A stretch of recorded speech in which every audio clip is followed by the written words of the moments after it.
Good morning. This is the 7th meeting of the Joint Select Committee on the Miscellaneous Provisions Local Government Reform Bill 2019. This public hearing is being broadcast on Parliament Channel 11, Parliament Radio 105.5, and the Parliament's YouTube channel, Palview. My name is Clarence Bharat. I'm the chairman of this Joint Select Committee. I now invite my colleagues on the committee to introduce themselves, starting on my right. Good morning, members of the public. My name is Khadijah. I'm an opposition senator and I'm a member of this committee. Good morning, Derup Timal, member. Good morning, Anthony Garcia, member. Thank you very much. We have other members of the committee who will join us during the course of the proceedings. Member Kazim Hussain has just joined us. The committee is supported by a secretariat provided by the Parliament, Ms. Skeret and Ms. Janki Prasad. We are also supported by the staff of the Chief Parliamentary Counsels Department. The purpose of this Joint Select Committee is to examine a bill which has been laid in the House of Representatives. The bill intends to deal with this issue of local government reform, and the remit of the Joint Select Committee is to get the views from the stakeholders across the country in relation to that bill that has been laid. We've invited, so far, this is the 7th meeting of the committee, we've been able to engage a wide range of stakeholders, particularly the stakeholders who were engaged last week, Friday, August 16th, the stakeholders being the City of Port of Spain, the City of San Fernando, the Borough of Chaguanas, the Borough of Point Fortin, and the Royal Borough of Arima. We have before us today the representatives of the 9 municipal corporations. We expect a very rich and engaging discussions. We have received your written submissions. I must commend all the corporations. Of course, we received a couple of them at 7:29 p.m.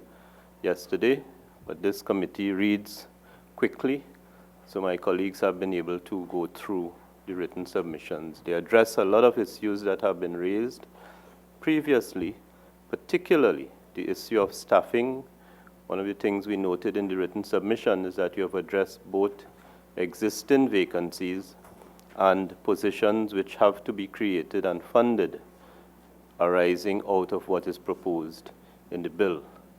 I want to invite, as we begin, my colleague, Member Anthony Garcia, a former local government councillor, to open the proceedings on our behalf. So, my apologies. I see Member Amin is giving me the look without me looking.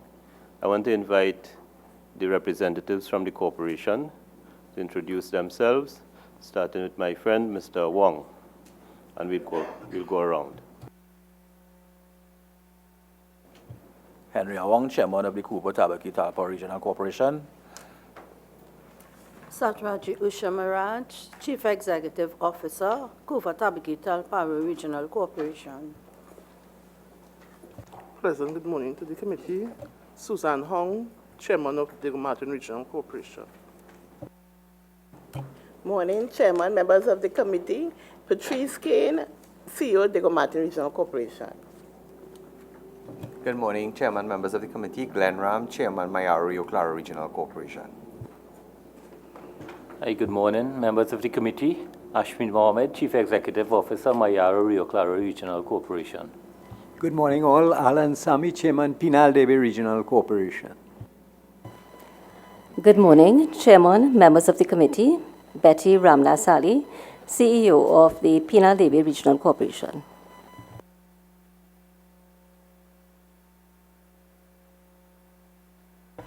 Pleasant good morning all. I am Shivastri Ramawad, Acting CEO of the Sawa Laventille Regional Corporation. Good morning, Chairman and members of the committee. I am Anthony Roberts, the Chairman of San Juan Laventille Regional Corporation. Good morning, Chairman, members of the committee. I'm Betty Andial, Acting CEO, Sangre Grande Regional Corporation. Pleasant morning all. Terry Rondon, Chairman, Sangre Grande Regional Corporation. Good morning to all. Gori Ruprine, Chairman, Princestown Regional Corporation. Good morning to everyone. Sharifa Hero, Acting CEO of the Princestown Regional Corporation. Good morning, everyone. Amira Mohammed, Corporate Secretary at the Siparia Regional Corporation. Good morning, Mr. Chairman and members of the committee. Dr. Glenn Ramadas Singh, Chairman of Siparia. Good morning, Chairman, members of the committee, and colleagues. Paul Leacock, Chairman of the Tunapuna Piarco Regional Corporation.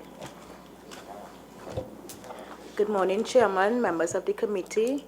Katian Millsmark, Acting CEO, Tunapuna Piarco Regional Corporation.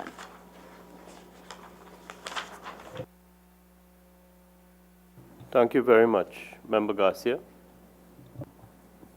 Thank you very much, Mr. Chairman. As all of you are aware, we have embarked on a series of consultations with respect to local government reform.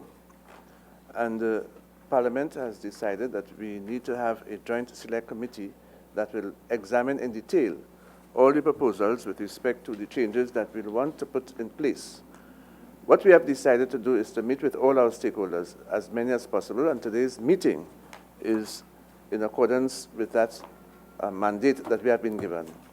I'm happy to note that there are so many of you here today, and we look forward to discussions that will assist us in no small way in ensuring that when we present our report, it will be based on comments and discussions, something that will really allow us to take this whole issue forward.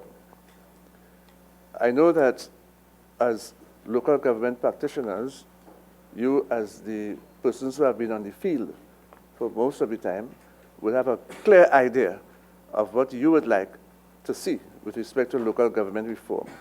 And therefore, we will welcome your views. Your views are very important because in our estimation, you are really the practitioners where local government is concerned.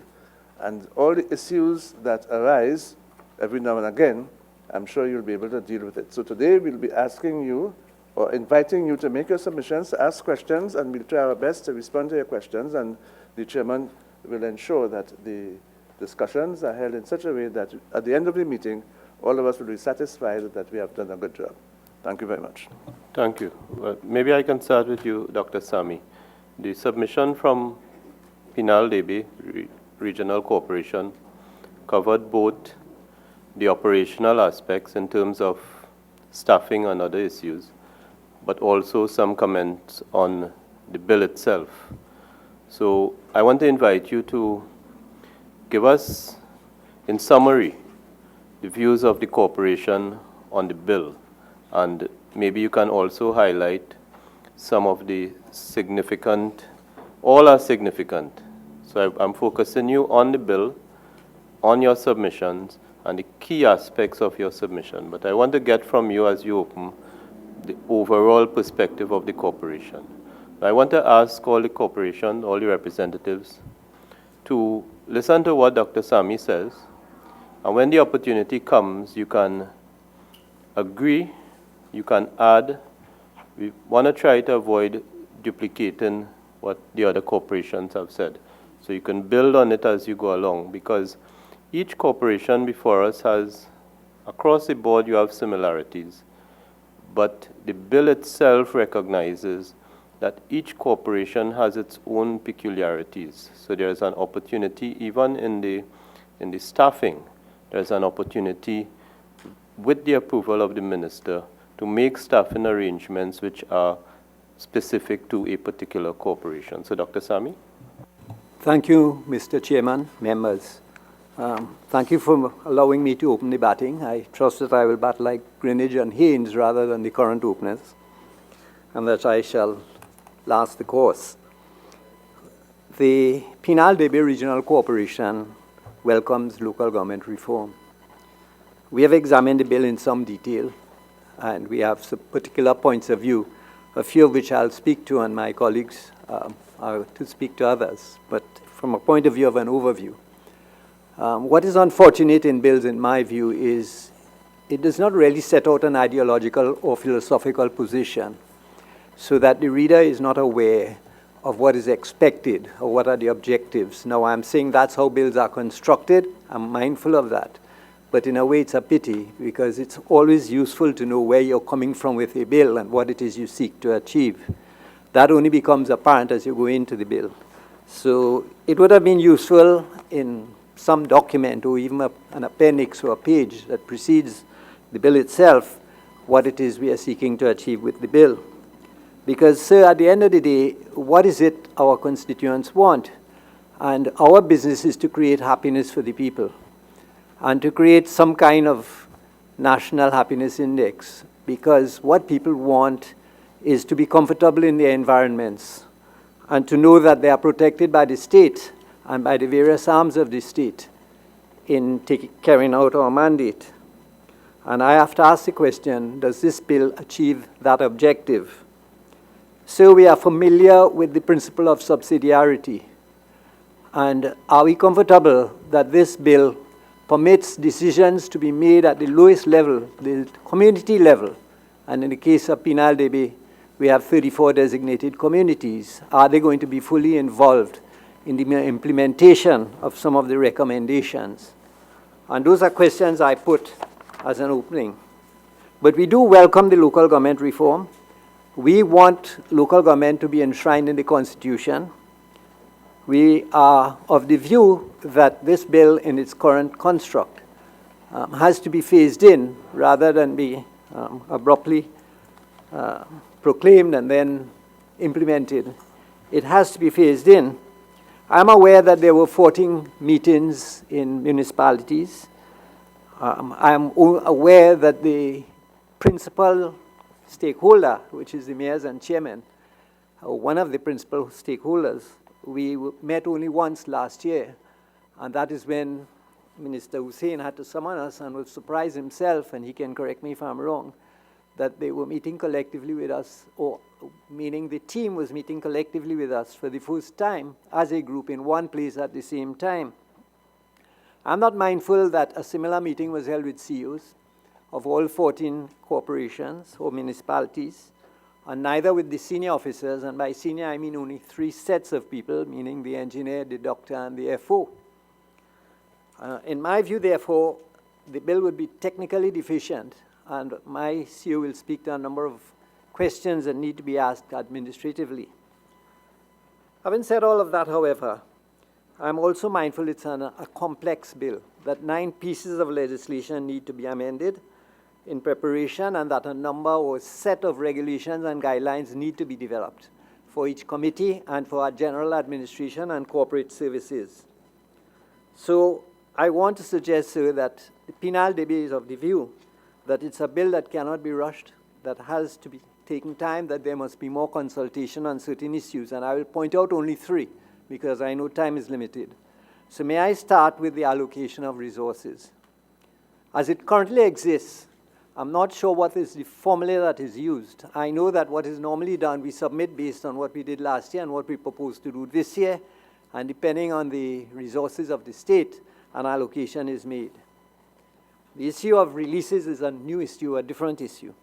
I'm proposing, therefore, the following. 1, that we use as a guide the THA model, where a percentage of the national budget can be allocated. Now, people will say, how can it work? And I want to say how it can work.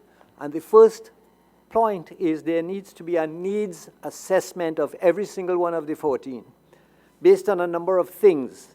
The size of the constituency. For example, I am 246 square kilometers. I believe Couva Tabaquite is close to 800 square kilometers. The population, I am 90,000. Tunapuna, I believe, is in the region of 176,000 people.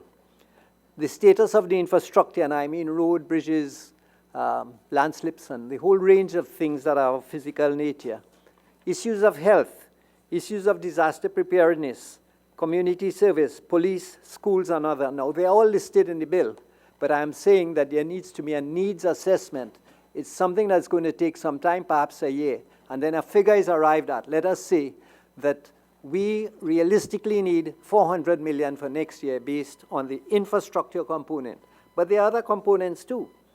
So I am suggesting, therefore, that you first do that. And against that, you must have a percentage. And let us say, for example, that you agree that a percentage of the national budget will go to all 14 is 10%. Tobago, I believe, gets 2%. And that we agree on that up front. Based on the needs, we will know who needs the most. For the sake of argument, and from looking at figures and so on, it looks to me that Tunapuna needs the most, based on its population and its size. So we index that. And everything else thereafter, for all the other 13, will be indexed against that. So let us say Tunapuna gets 1% of the 10%, the other 13 will get 9%. So it must be shared on that basis. A formula has to be designed. That's the point I'm making. The second, sir, is the implementation of the residential taxes. I'm not sure how prepared we are for that. I'm aware that there are assessors. I am aware that they have not completed the exercise. I'm aware that it has to go to the Commissioner of Valuations and perhaps a board. And then after that, the person has a right to appeal. And then it can go to a tribunal, I would think, and then perhaps the court. So that will tie up a number of the residential collection of residential taxes and the preparation to collect said taxes. So, sir, I am suggesting that we are not prepared to collect residential taxes. The other fear I have is that residential taxes will be offset against the allocations. So suppose I collect 2 million in residential taxes in 2020, then you're going to reduce my budget by that amount. Now, the implication of that is this: I will never have money for investments. The bill is proposing certain things, for example, tourism development, community development. There's going to be an allocation for those things. But where is the allocation for investments beyond that? Because if we are to develop, we must contribute to the GDP too. We too must be positioned in a manner in which we can build our society, meaning each local government corporation. And I'm fearful that if you offset the residential taxes against your allocation, we're going to have a problem. And we can elaborate that, on that a little later in the contribution. And my final and third and final point is the role of the Executive Council vis-a-vis the Municipal Council. I believe there's a little confusion on that. I'm talking page 8 and 9 of the bill. And I see 3 areas, for example. When you speak to the issue of broad strategies, yet at the Municipal Corporation Council level, they also speak of broad strategies. And that's A. When we're looking at page 8, 9. The other one is D, approving plans and of various divisions and so on. And I am suggesting that has to be ratified by the Municipal Corporation. That has to go to the bigger body, which is the Municipal Council, sorry. I'm confusing the two. Municipal Council, Executive Council. Whatever the Executive Council does must have eventual ratification. I'm not talking about the particular assignments that the Municipal Council will give to the Executive Council. And the third is the reviewing of the bylaws. Now, I know that the bylaws are going to be designed or structured by the Municipal Council, and then it is passed to the Executive Council for implementation. I'm saying there's a bit of confusion there, and those 3 areas, therefore, need to be re-examined again. So what are the key points I'm making? I am saying that we are in support of local government reform totally. I am saying that it should be devolution of authority rather than diversification.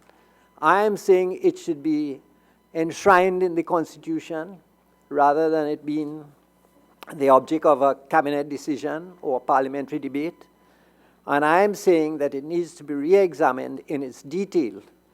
There is no consultation from what I've gathered, and I made this point already, with CEOs. They are key, because they are the ones who will have to speak administratively to a number of these issues, and my CEO will speak to those in a minute.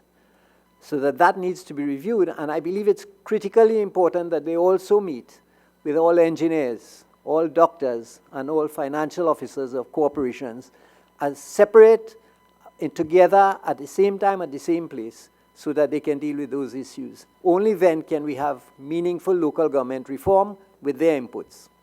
So what do we want to achieve? We want to achieve happiness for our people, but we need to be careful that we engage in the steps in a proper manner and that the principle of subsidiarity is subscribed to. Thank you, sir. Right, thank you, Chairman Sami. And before I invite the other corporations or my colleagues, I just want to clarify. You opened with the absence of a philosophical approach or a policy statement. Now, there was a 57-page draft policy, October 2016, which then became the subject of 14 consultations across the country. Each public consultation opened with a very informative slide presentation. In many cases, it was presented by my colleague, Senator Khan, in his capacity at that time. And so I want to say there is no absence of a policy document.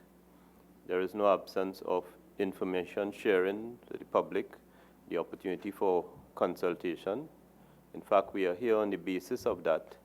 And the government took a decision, in even having had consultations, to open another round of consultation within the environment of the Parliament on the specific bill.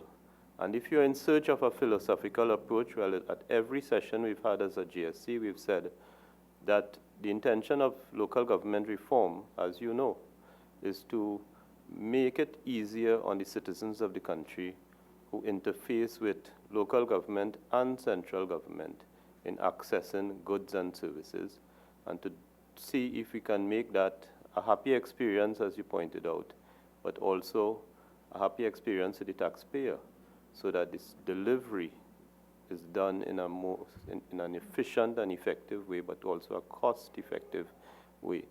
Now, many times we address the issue of the subvention, the central government financing. I believe your written submission also listed the revenue derived by municipal bodies, including yours. Have you, as a corporation, addressed the revenue side of local government? Yes, sir. May I first respond to your... I'm not saying there is no philosophical basis. I'm saying that it is a pity that bills do not allow you to put that into the bill itself as a preamble. I accept that in the consultations that was outlined.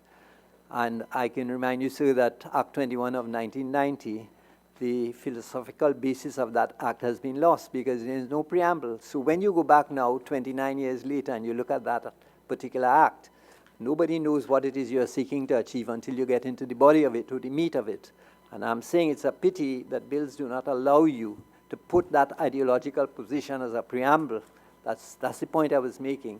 Because remember, to an uninitiated reader, a person who has never read it before and is now reading it 5 years hence, he will say, well, what is this bill trying to achieve? On the issue of the revenues, we, for example, only collected 800,000. Now, that's a pity. It will be good to collect more, but we are dealing with people who are essentially not that well off. It varies from place to place, as you're aware, sir. So some will collect millions, I understand.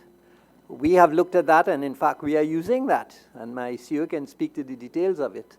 We are actually using that to meet some of our commitments, which in a way is a pity because the releases have not been forthcoming. So yes, we have looked at that. We anticipate that with the residential taxes, it will, of course, be beefed up a little more, but it's still not enough. I'm concerned about the investment part of it. I understand you need to offset eventually. You can't rely on the state forever and ever, but it must be phased, and it must allow you to invest, because key to development is the investment. And if there are not funds for investment, then we are in trouble. Thank you very much. Member Timal?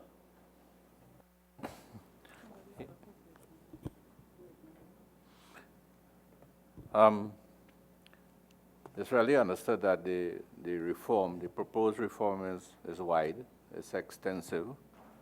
And Dr. Sami, you did hint about, I think you mentioned about phasing. In looking through the written submissions of the corporations, I think a very good job was done with the details about the level of resources, the gaps that are there, the costs that are involved in filling those gaps, not only human resources, but overall equipment and everything. But in the context of the implementation of this bill, in terms of prioritizing the aspects of the bill, because it's, as I said, it's wide. We can't go and do all 12, 14 things at the same time. What I'm asking from the corporations is, have you given thought or initial consideration to the order, the workflow, the process of how the implementation of the measure in this bill will be undertaken? For instance, what are you going to bring on the front burner? What are you going to tackle first? I mean, we talk about the residential property tax, because it's obvious you need to generate revenue. And are you going to focus on that first? What areas of the bill, the reform that you are going to process and to put into a work plan, have you given order to that, thought to that sort of priority? Thank you, sir. If I may respond, at least from Penal Debe's point of view, we have in year one, as our document will show, it will really be the issues of staffing and training and machinery and manpower, putting those things in place. So if we are to implement properly, we'll need to focus a lot on those aspects of it, because we will need to bring people on board. We'll need to establish new departments, spatial planning as an example. Currently, we are understaffed, well, not understaffed, but there is no space for policemen who are already there. So we'll be spending a lot of time, money, and effort in that regard. But of course, the political arm, which is the members who sit around the council, they have given thought to what is most important and what will come second, third, and fourth. But many of them cannot be prioritized in a way, for example, you do infrastructure, but health may suffer because of it, because you are phasing it in. So yes, sir, we have given it thought, and we are mindful that we need to phase in whatever we are doing by way of setting up the manpower and the machinery to accommodate the change, the transformation. Okay, I want to invite Sangre Grande to open with the corporation's view on the bill and any other aspect of the submission that you have made. Thank you, Mr. Chairman. Let me first say that we at Sangre Grande welcome the local government reform. And one of the things that as a long outstanding council member is that to see that councillors being given a full-time job, because many a times you look at councillors cannot come to meeting because they have another job and they don't get the time off to come to meeting. So we at Sangre Grande appreciate it, and we have been doing, actually, I would say we were rehearsing local government reform, because under my watch, we got calls from schools, we health school, police station, hospital, home for the aged, health centers. And that is really a strain on the coffers of the corporation. But we try our best to help, and we did this under humanitarian. As you all know, the squatting population in the Sangre Grande area, is very large. And these people call on us on many occasions to help with their garbage, their water, you name it. Chairman Randa, now that you raised that, as I said in the opening, the bill provides for things to apply across the board to corporations and things which are specific to corporation. Has the corporation given consideration to what makes Sangre Grande different, and what different arrangements should be made for a corporation like yours? Well, with the local government reform, and we are seeing that some of these ministries that really and truly supposed to be responsible for these things is coming over to us. So we are preparing ourselves for something like this so that we can assist our budgets. Chairman. Thank you, Member Amin. Thank you, Chairman. I want to help Mr. Rondon along because I spent all my childhood in that region, growing up in Valencia. Sangre Grande is unique because it is the region with the highest level of poverty in the country. It is rural. There are a lot of fishing village and agricultural villages.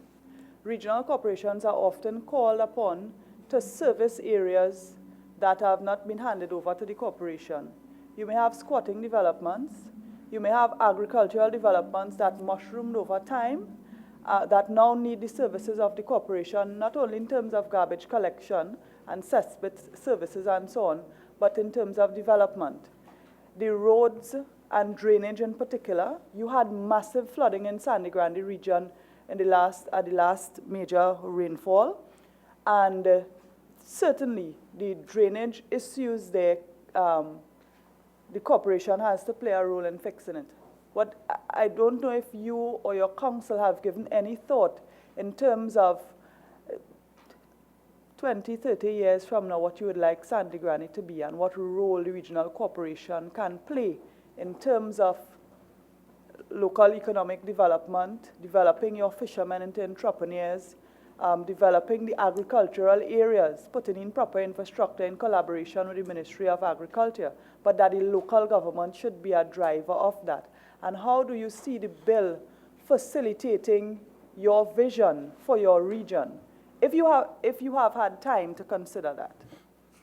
Yeah, what we are doing at Sangre Grande and what we're looking forward with the local government reform is the improvement of all the fishing depots, the agricultural access road.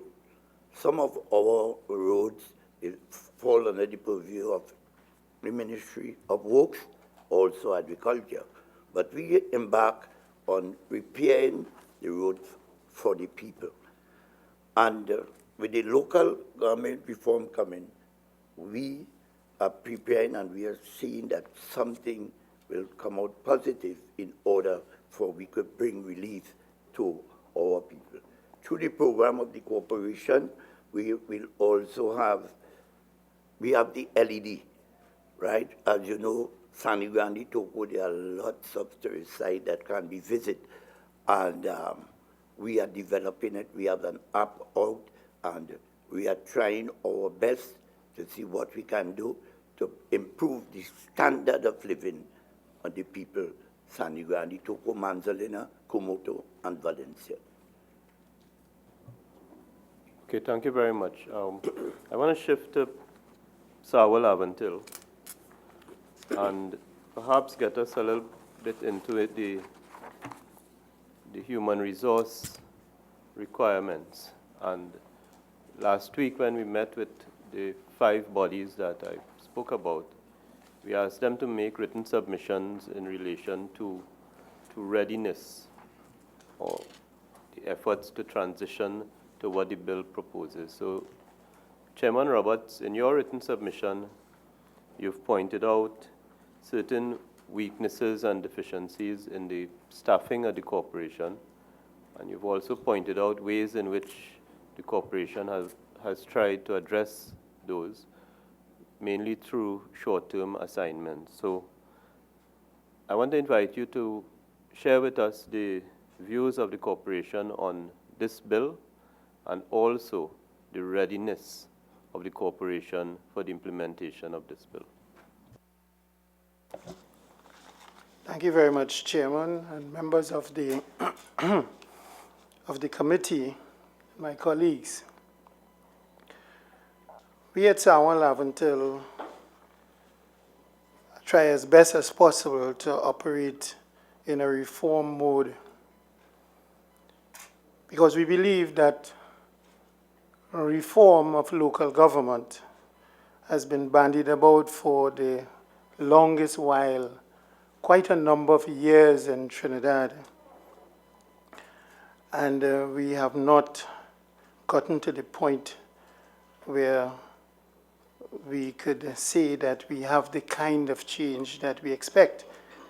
Because we may or may not accept that local government in Trinidad has not met the expectation of the public in terms of the delivery of goods and services.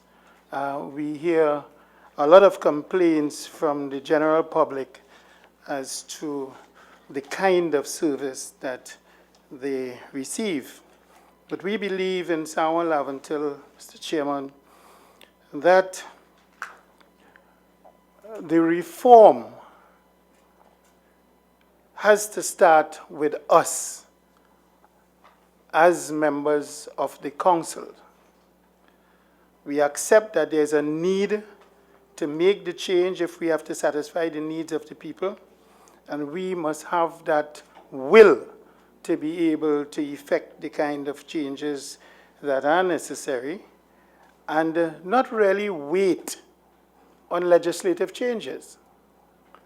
We have gone through the legislation, and we have recognized from even the current legislation that we have enough room to effect changes that would be able to benefit the people of this country. And so we started in San Juan Laventille by doing our strategic planning exercise. Having completed the strategic plan, we pursued into a manpower audit because we needed to look at the staff that operates in the corporation, not only in terms of numbers, but the quality of the staff that exists at the corporation. And so we saw that while in some cases we have numbers, we don't have persons with the capacity to be able to do the things that we would want to do in terms of serving the people. So we have done our manpower audit, and it became very clear as to the directions that we should take. We looked at the staff itself, and we saw there were quite a number of members of the staff who on their own did their own personal development. But they were operating outside of the skills that they would have acquired.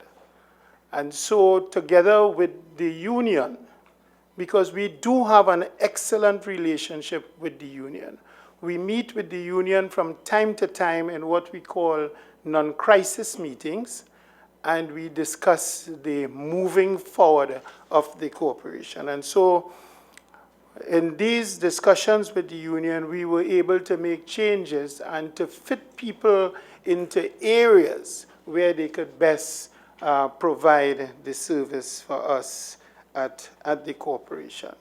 In our presentation, we indicated that as a result of the manpower audit, we set up a number of other departments. For instance, we couldn't understand in 2019 in most of the corporations that you do not have the service of an IT department. So we set up an IT department. We set up health and safety.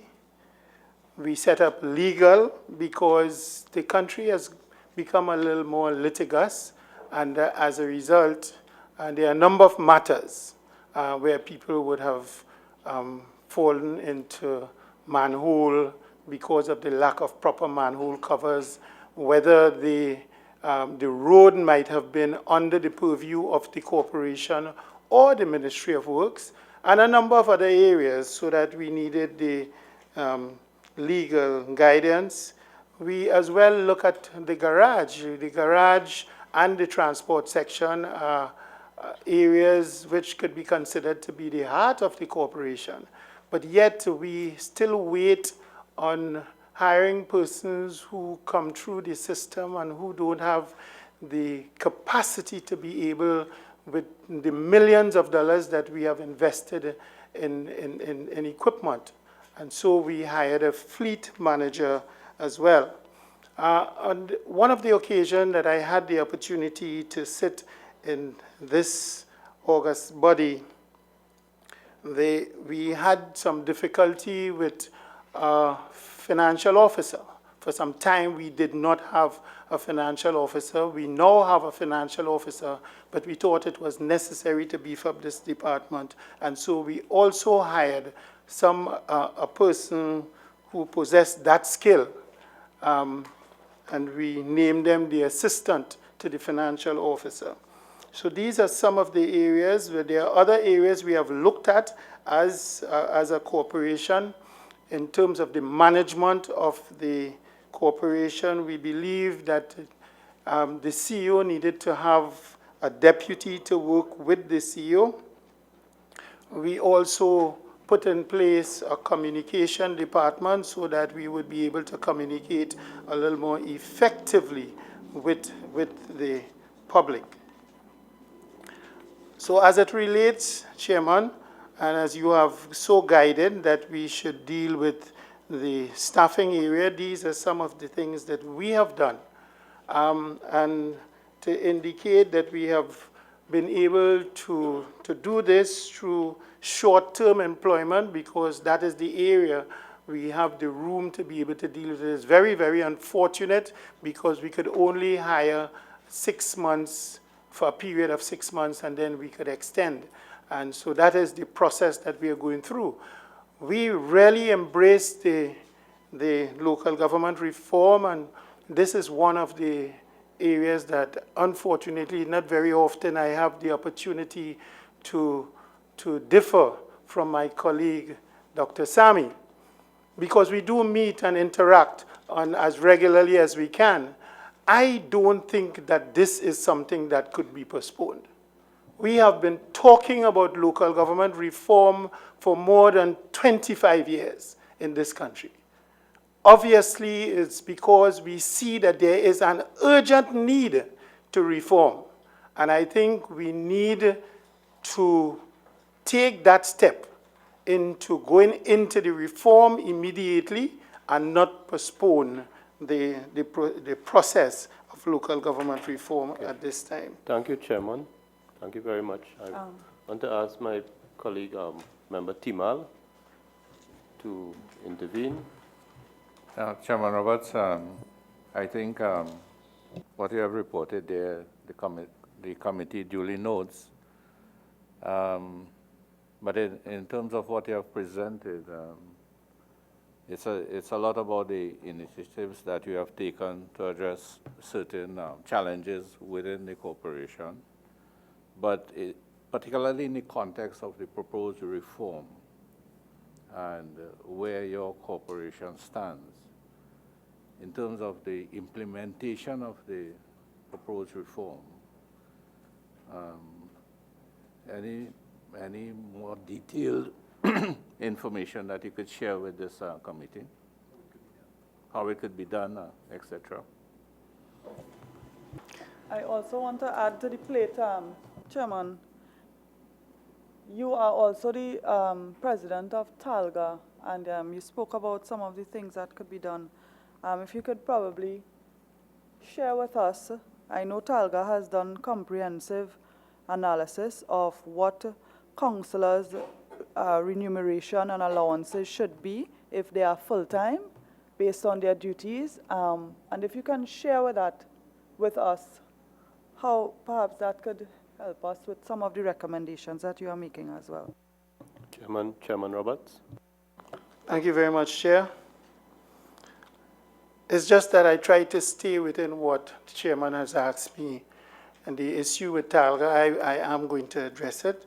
But in terms of what we are doing in Sawan Laventille in preparation for the reform, I indicated earlier on that we are in a reform mode. We operate all the committees of the legislation. Within the legislation, that is how we now operate. The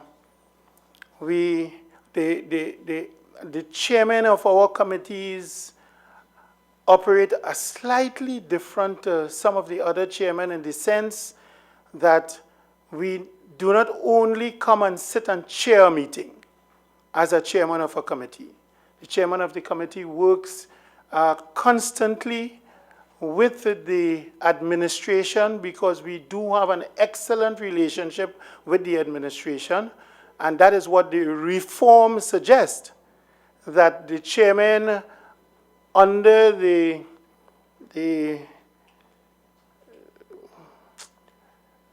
don't recall what it is now, it just skipped me. But the chairman is supposed to work with the administration to ensure that the decision taken at council, they are implemented. So that is another area that we work with. We have done, in terms of staffing, these are some of the issues. In terms of the fundraising aspect of it, we have looked closely at the revenue side of the issues of the corporation, and we have increased the fees where necessary. We have pursued the amendment to the market bylaws so that we could increase the fees at the market, because you know at this time people pay about $5 a day. We have just gotten construction of one of the newest markets in the country. We have one of the best facilities, and we boast about it. And we need to administer and to take care of the facility. And so paying $5 a day really can't help us. Really can't help us. We are saying that they must make a contribution, and as a result, we are pursuing it through the improvement on the bylaws. That is now at the Ministry of Local Government for onward transmission to the Cabinet. In terms of the TALGA and its contribution, we have had several meetings with the Ministry of Local Government, because the terms and conditions of practitioners we are certainly not happy with.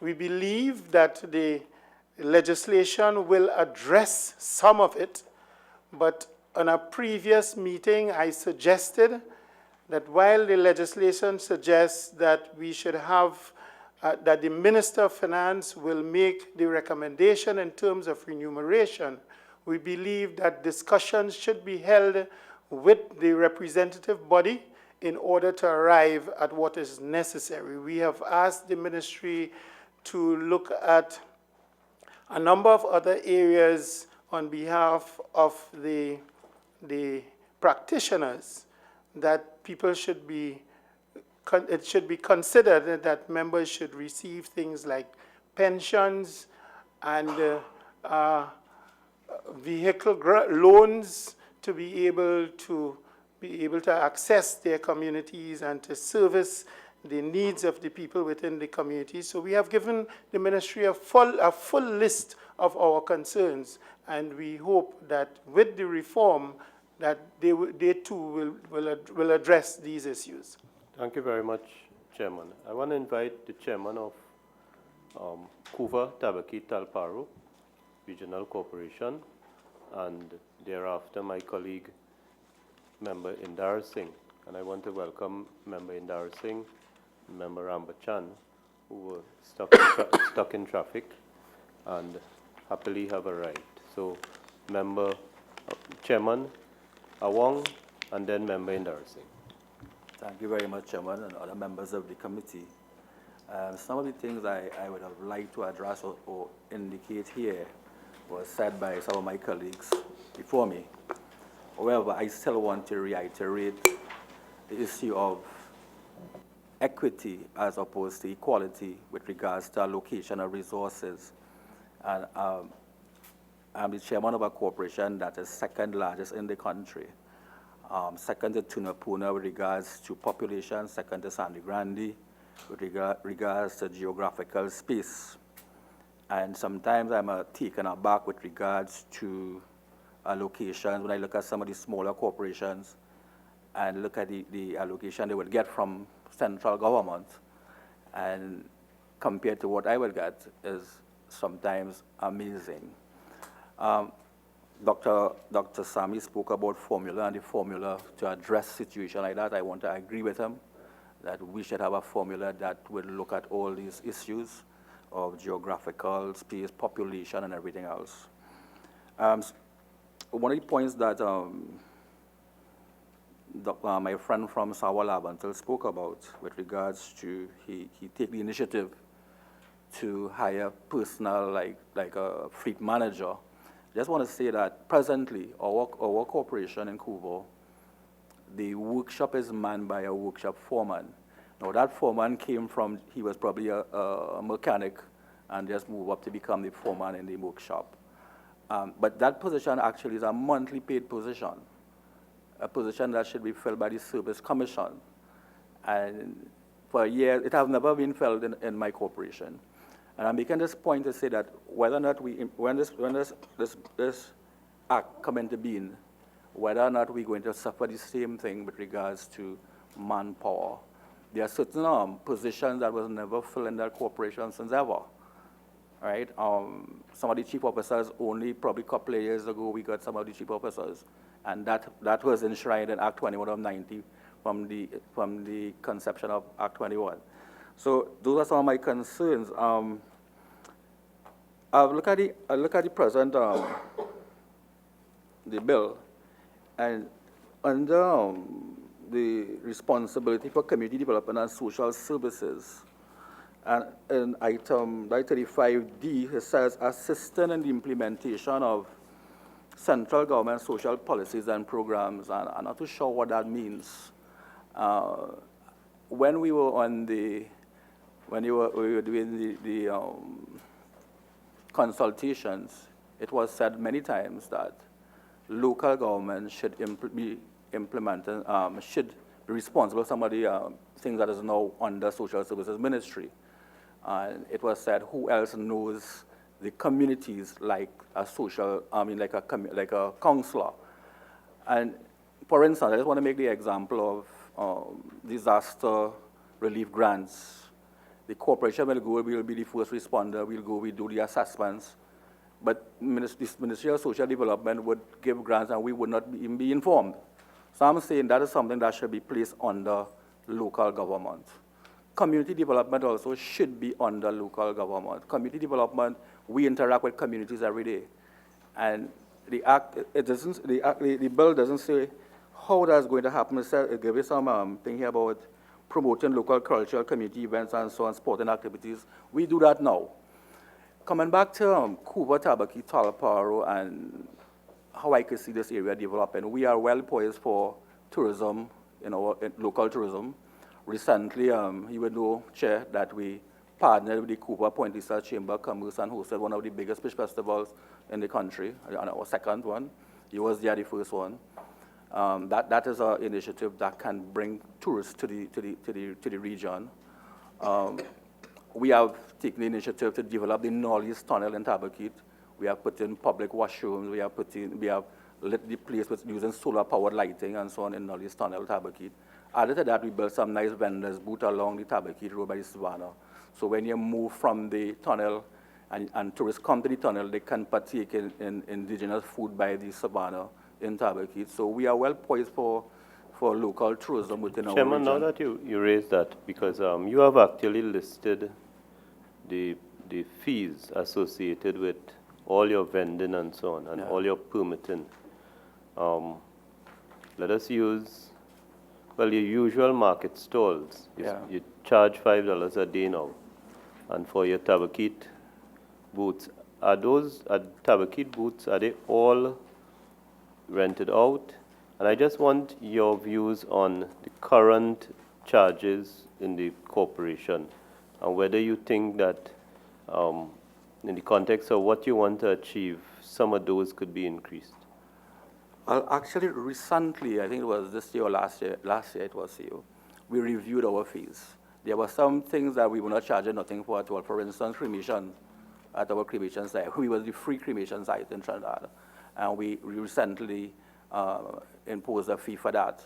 The market, as a matter of fact, our Couva market, there was never anything there for collection of fees. Recently, we did that. the food huts in Couva and Tabaquite. Tabaquite is still to be sorted out. However, in Couva, we built some in Couva also. And we have leased those out to vendors on a lease basis. So yes, we are doing that. We have increased some of our fees in other areas like cleaner assessments. They were very minimal, and it's still not that much, but we have increased it.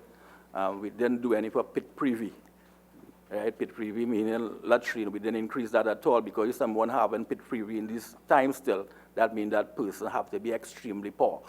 You know, so we looked at our fee structure and we have implemented some of those. Just quickly as I move along, something I want to talk about again. Couva is always said to be close to the Couva industrial estate, Point Lisas industrial estate, and we should be maximizing the benefits of that. Sorry to say we haven't got much help from the industrial estate in Couva, in Point Lisas, and I know in collection of fees, corporation will not be collecting fees from commercial and industrial sites and so on. So possibly Couva, whenever, whatever fee structure, whatever formula is devised for subventions or allocation to corporation, Couva should be given consideration with regards to being close to the industrial estate and everything else. Let me give you an example for your public conveniences in Chanali Promenade, for example. Yeah. You have a $2 fee. Have you ever thought about the cost of collecting the $2 fee and whether it makes sense to actually collect it or should it be free? Those kinds of things, as opposed to those things that really cost you. Take, for example, if a developer is doing a development of 20 lots, for example, and you have to sign off on the development plans. You have to stamp it. Your fee is $3,000. I know Member Ambachan will have his own view. Your fee is $3,000. Is it that area should really reflect the time you spend on going through those plans and so on, and a more realistic fee? And maybe some of these $2 per use fees that cost you maybe far more to collect should be zero fees? Have you engaged in that sort of exercise in the corporation? We consider those things when we were doing our fee structure. We consider some of those things. We were collecting $300 before on a building plan, before 3,000. For 11 to 20 lots, right? So yeah, for 11 to 20 I see that in the submission that you have made some changes, and it is something that as a corporation you would continue to review based on the real cost of providing it, and in some cases, as with the public conveniences, the cost of collecting. Well, we have agreed like every 6 months to review those fees. Right. Because remember, it was free before. Most of those things were free before. So we have to do it incrementally. Because if we just impose a heavy fee on people who are accustomed to pay nothing, could have some repercussions. Thank you. I invite Member Indar Singh. Thank you very much, Chairman, and my apologies to members of the committee and the respective chairmen and CEOs and so on for being late due to circumstances beyond my control. Mr. Chairman, before I go into what I have to say, I hope that the Joint Select Committee is not being used this morning to get into a fee structure war that is currently taking place between the market vendors and the Laventille Regional Corporation. Member Indar Singh, let me set you right away. The fee discussion arises from the written. I know, unfortunately, you may not have read the written submission from my friends from Couva. The fee discussion. No, I have read it, actually arises. I have read it, but I hope that the committee work is not being used to politicize or to get views to justify what has happened at the Laventille Regional Corporation. I assure you, Mr. Indar Singh, that your imagination is overworked. No. I operate in the real world, and I operate in the political world also. So the discussion on fees arise from the written submission of the Couva, Tabaquite, Talparo. So you could proceed with your question. Okay. Thank you, Chairman. And as I said, I arrived late, so I hope that this particular issue may have been touched on, or if it has not been touched on, probably to get the views of the respective chairman, or the input of the respective CEOs and so on. Because we continue to hear about funding being the major problem as it relates to the operations of the respective corporations and so on. And the legislation before us, if this comes into play as it relates to the laws of Trinidad and Tobago, what will be different in terms of the operations at the respective corporations? Are you satisfied that the bill before us will give you the necessary comfort that going forward, for example, there will be enough resources from a financial point of view to ensure that there is what we would call road paving exercise, or we would not see the whole issue of contract labor and abuse of contract labor, and whether contract labor is being manipulated in a political environment or with an impending local government and an impending general elections campaign and so on. And so from that angle, if you think that this piece of legislation will give you the necessary resources to ensure that there's delivery to your respective budgets, and whether will there be an improvement in the release of funding via the Ministry of Finance to your respective corporations. And at the end of the day, how or have you given much study to what we would call operationalizing this bill, whether it is from a human resource point of view, how much will be needed in the respective divisions and so on that are to be created? Are you directing it to any particular corporation? Anybody who's willing to respond. Maybe I can invite Princestown to, is Princestown here? Right, so Princestown, to give us your views. Our member Indar Singh's question covers exactly what we've been asking. Give us your views on the corporation's view on the bill, and in particular, what member Indar Singh has raised. Princestown? Thank you very much. First, in Princestown, we fully support local government reform. However,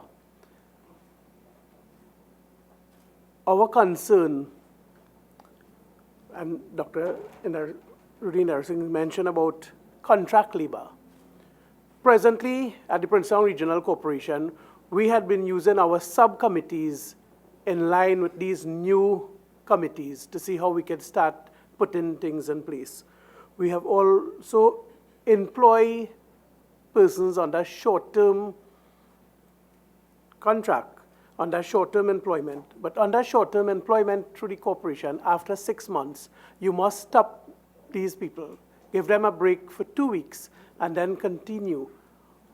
If we are to implement local government reform, you cannot afford to employ persons to head committees in these areas and then have them on a break. They must be working full-time, so we must know what will be the criteria to employ these persons, whether it's before 2 years or something. We cannot have persons on short-term just for 6 months. What we have been doing as well, we had tried to increase in our revenue. We had increased our revenue at the Princestown Corporation with approximately 40% for the last 2 years. It's a good time to ask you to give us some details. How did you achieve that increase in revenue? Okay, well, what we did, when I became chairman of the corporation, what I observed, some of the things that should have been to the corporation was not some of the income that should be coming to the corporation was not to the corporation. For instance, our food badges was going to CMOH, Ministry of Health. That should have been to the corporation. I start putting things in place, and we are now collecting all food badge through the corporation. And license from Palo, all these things, then we implement a fee for like our promenade, the Devil's Woodyard, some of our recreation facilities that we was normally give for free. We are now charging some small income that it is bringing to the corporation. And that is in addition to what other corporations would charge for services. Well, I'm not sure. I understand some corporation does not really collect food badges and things. Right. But take, for example, Couva has given us a comprehensive listing. So I just use, you would charge for approval of building plans and so on. Yes. Right. And you'd also charge for, you said your booths, cesspool cleaning and those Yes. things, you would charge for that. Okay. Thank you very much, Princess Town. I want to invite Siparia.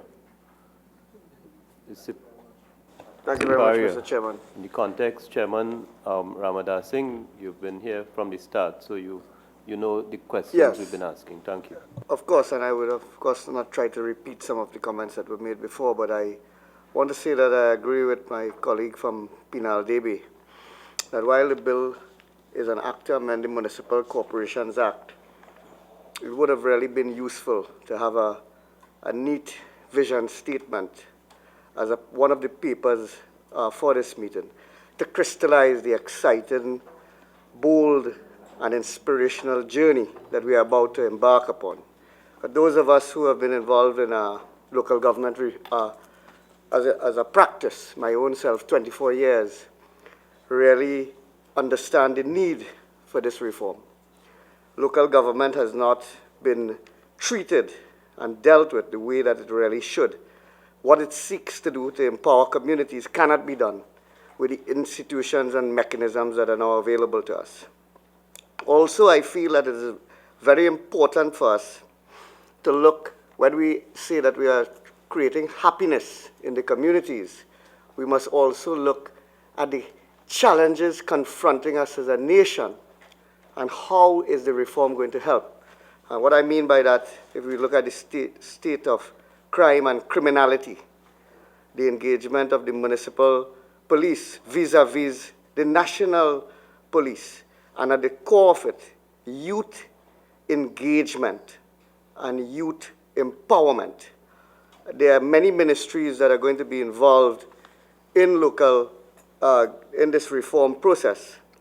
Are the ministries properly identified and engaged for the level of youth disengagement, especially in the metropole parts of many of the corporations? For example, I would have little crime in the southwest, the extremities in Cedras, coming up from the rural communities. We'd have different types of crime, but with the youth. And in the metropole, we would have a disengagement. There are programs that, and is the bill, the work that we are going to do, is it confronting the challenges that exist in our society? And so I feel that the vision statement would have also been important. As a nation, too, we are depleting our oil and gas reserves, and these are non-renewable sources of income. We have to develop new sectors of the economy in the long term. Ecotourism, sports tourism, that's the way that we have to go. And each particular region, this is the start of the process. We'll have to do a massive strategic plan with all the stakeholders. For example, the Couva Tabaquite Talparo Regional Corporation is landlocked. I was fortunate to serve as a representative there. Now I serve in an area where we have the Southwest Peninsula, coastline territories. And there are different opportunities that exist in different regions. So each region, as indicated before by Toko, would have its own unique perspective on developing the engines or the new sectors of the economy that we have to confront the economic challenges that exist. Full-time jobs we support. We are very grateful for this new development and also getting away from the Salaries Review Commission, who has really has been punitive to be under their regulation. However, I agree that TALGA and all the other agencies that have been the union for the councillors and aldermen should be key advisors and be consulted with before the Minister of Finance, who is a politician, would determine the salary. So we have some concern there. We see technology. Chairman Ramadas Singh, are you saying that TALGA is the recognized majority union for local government councillors? Well, it has had some battles to keep its majority, but is it? So far it is standing, still standing. Is TALGA a registered trade union? No. I use the word in the context as if the voice that has been the voice. I don't want to mislead. I don't want to mislead the public. So the councillors and the aldermen. So maybe I could get into two areas that we have serious concerns because of time. The provision for the tiebreaker. We at Siparia, we have been the victims of this, and there's no provision. So we need to look at including a tiebreaker in the legislation, because in the morning at Siparia, I encountered a challenge in appointing, in the corporation appointing some of the committees. And later in the day, we saw the reverse advice being given to Sangre Grande for that corporation to be constituted. So we cannot have, and the legal, our corporate secretary claimed to have conducted the legal advisor at head office. And then the legal advisor at head office gave conflicting advice, if she did give that advice. So I don't want to get too far into that issue. But we need the tiebreaker. And also you would have seen at Sangre Grande, there was not complete happiness with the way the process developed. My good friend Terry Rondon is a very well-loved politician. But the process there was not complete happiness. And therefore, to prevent that type of disengagement and disappointment, we have to have the tiebreaker situation. Interestingly, a bill that really seeks to empower local government to this extent, enormous powers seem to be coming its way. And I would like to compliment the Minister for keeping us as chairman and mayors in the loop with the development of the bill, and also always having open doors for consultation. Why is it there's no constitutional protection for local government? Why is there why is it that we'll have the reform and then an administration can come into power and say, listen, I'm renaming this ministry, or the local government will no longer exist because I've created a ministry of community empowerment. So Chairman Ramadas Singh, I gather that you support your colleague, Chairman Sami, in having local government entrenched in the Constitution? Certainly. We see that all of these strides could be lost in one fell swoop with a manifesto that doesn't address or keep the tenets of what we want to achieve in this bill. And we see we believe in local government because, I mean, the government is Port of Spain centric. And I don't mean this government, I mean government as a whole. You are kept in Port of Spain most of the day because that's another issue. Devolution of power is important for the country. Coming today, there was an accident on the beatum, and many representatives might not have been here on time. So thank you very much. So that to bring to a close, we support local government reform, and we hope that while there is consultation, that it remains meaningful and is taken into high consideration. Thank you. Member Rambachan. Thank you, Chairman. Firstly, let me say that this is one of the better meetings that I'm attending. You know, although I was caught in the traffic, I was listening on the radio. And compared to last week, when we had some CEOs here who didn't even seem to have read the bill and came before this committee, I think this is a much better meeting, and the contributions are of a much higher quality. Let me compliment Dr. Sami for his contribution. Dr. Sami focused on policies, he focused on Dr. Ramdas Singh on vision statement. But you know, while I hear you and while I understand you, I think policies are important, they set the foundation. But I think that in this country, we so are engaged in clarification of policy and policy and policy and policy that we end up in analysis paralysis and talking and talk shows among ourselves. And therefore, we do not move forward. We need to take an instantaneous leap in this country from where we are, a gigantic leap, a leap of faith with what we are doing, and ask a different question. How are we going to make this thing work? What is it that we need to change? If we all agree that as we do, that reform is necessary, then I think the vital question is, how can we now make this thing work? How can we make it work? I disagree with the chairman of Tunapuna in the sense that it's someone. In the sense that I don't think that this reform is going to work unless you deal with a number of antecedents that are required. And among them will be the regulations to be crafted, as Dr. Sami said. Those are very important because several committees will not be able to function. Several things will not happen until you have the regulations in place. And I think that that's why I keep saying, where is the transitional team that is working on all of these regulations, even now in draft form? I also think that I disagree with you because unless there is the availability of the resources, nothing is going to happen. It's not going to change. So, you know, while I see your enthusiasm, and while I am saying, let's see how it's going to make it work, that's why I'm asking that question. We have to find ways. Now, I am very enthused with what I have gotten here in this package. I tried to read some last night very late. And I must compliment the Mayaro Rio Claro Regional Corporation for their submission on the bill, in the first 22, I think about first 24 pages of this bill. Somebody has been reading the bill, somebody has been going through in detail.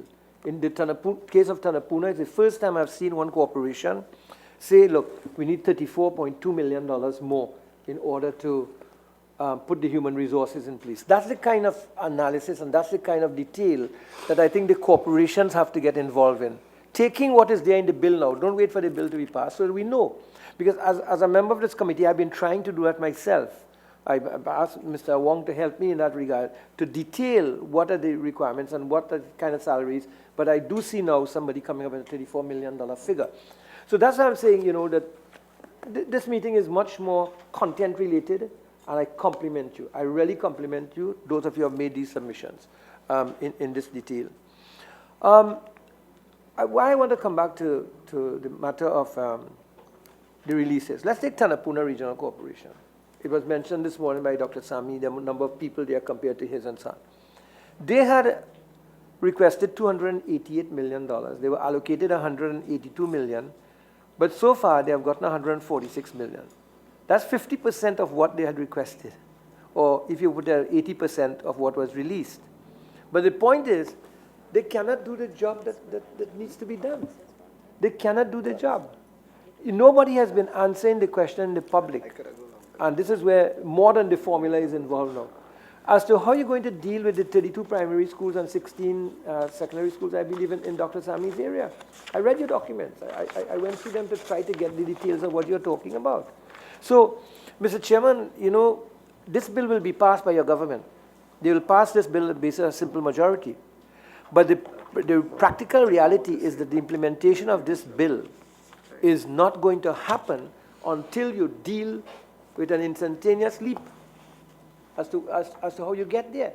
And I'm afraid, I'm really, really afraid that you are going to be getting into what I consider political public relations, to saying we have engaged in reform and we have passed a bill, but it's not going to be implemented, and therefore we are going to be creating a hell of a lot of disappointments, in the country and in the burgesses. You know, we have very good chairmen here. When you look at Dr. Glenn Ramadas Singh and Terry Rondon, these are people who are serving with their lives, you know, out of the box. Dr. Ramadas Singh, in terms of what he did when the Venezuelan crisis was here, he upstaged the Ministry of Health in terms of what they had to do with all the animals and so on that was coming in. So you have very entrepreneurial kind of people here.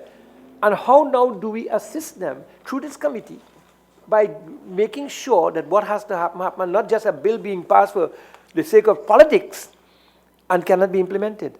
I am very concerned about this. Remember, thank you very much. I'm sure you heard in the opening, I praised the corporation. I heard you, yes. I did not want to be accused of bias by singling out Mayaro. And Shagonas is not here today, so I could not praise Shagonas. But the submissions were actually, we were able to reduce what we have to ask or solicit and engage in more meaningful. And I have no doubt that the government, we as a parliament, but this bill belongs to us in the parliament. It's been laid. And the intention is to work out what is in the bill and also some of the challenges that would be faced in implementing what is proposed. But you spoke about Tunapuna. I made the same, but it is not the corporations alone. When, as you know, a lot of times, and unfortunately, the public sometimes have problem understanding that in the budgetary process, the government through the Minister of Finance would provide estimates. It's published in a series of books. And the expectation is that on the revenue side, you would realize what you set out to realize in the time you set out to realize so that you can fund what is projected. And shortfalls in funding and shortfalls in releases really represent shortfalls in revenue that are spread across the board. So we know that corporations, Tunapuna has highlighted it, but it's also ministries and everybody who, so Tunapuna has highlighted, we all make submissions. So Tunapuna made a submission for 288 million. A figure was approved in the budgetary process, and they find themselves so far with a 40 million shortfall in a corporation that serves close to 200,000 burgesses. So it's a good time to invite Tunapuna. Chairman Leacock is here. Yes, sir. To talk to us in terms of the corporation's view on the bill, but to also address, since you've highlighted, how does a corporation function when releases are slow or where you have shortfalls, where in fact you have expenditure that are not just budgeted expenditure, but real expenditure. So could you, Chairman, assist us? Sure. Good morning again to you, Mr. Chair, and to all the members of the committee, and of course to all our colleagues here. My CEO and I, we are really pleased to have been invited. Chair, the fact is that Tunapuna Piarco, let me state first of all, like all of the other regions, have accepted that, not just accepted, we are very pleased that this reform is well on its way.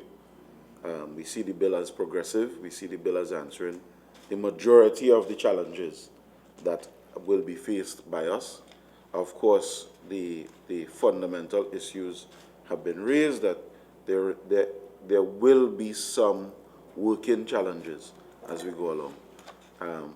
Like Sawa Laventille, I will disagree with Dr. Sami only on the point that despite the challenges, we need to push forward.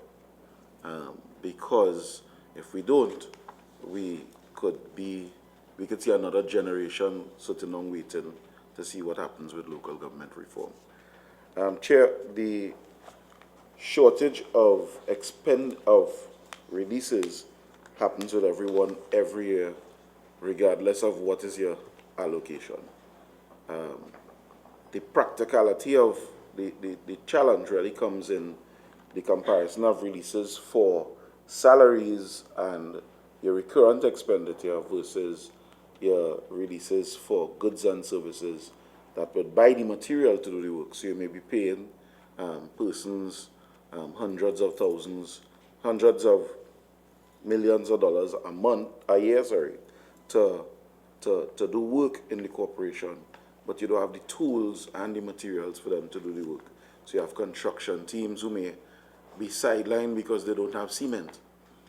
But having said that, Chair, and I'll get back to how we deal with those issues. Having said that, part of the challenge is that as regional corporations and as municipalities altogether, we have not done enough analysis to work out simple things. I remember I am in council 6 years now. I was the vice chairman for 1 year, and I'm the chairman now for almost 3 years. And I remember asking a simple question that I only deducted an answer for about 6 months ago. How much cement does the corporation use in a month? And I would challenge you, Chair, respectfully, to ask anybody who's here how much cement their corporation uses in a month. And cement being a figurative representation of all the materials that we buy. But cement in particular, how much bags of cement do you use in a particular month? And how I got the answer is because... Chairman, yes? are you highlighting an issue in the corporation that the bill will solve? Or? Yes, what I'm getting at is that as we go on to reform, we have to have the capacity and we have to spend more time analyzing the simple things that make a difference. Because if I can tell how much cement I have a month, then I can tell what my true budget would look for in order to accomplish some of the things that the purchasers need. And that is part of the problem. Even in getting releases on time, too often we don't request the releases on time. Or if we request it in the wrong formats, etc. So that's the point I want to make, and probably we could stay away from the actual exam. Thank you. I want to proceed in this order. Member Garcia, followed by Member Rambachan, Member Timal, and Member Indarson. Thank you very much, Mr. Chairman. There are two questions I want to ask. And the first one deals with infrastructure development and maintenance. Specifically, I want to ask, what is the level of preparedness with respect to maintenance of government schools, both government and government-assisted schools? And I ask this question in spite of the fact I know that there have been some submissions by some of the regional corporations. And in fact, in one of the submissions, it was stated that we had a meeting where members of the corporations voiced their concerns because they were not ready to really start this program. We would have liked this program to have started as quickly as possible.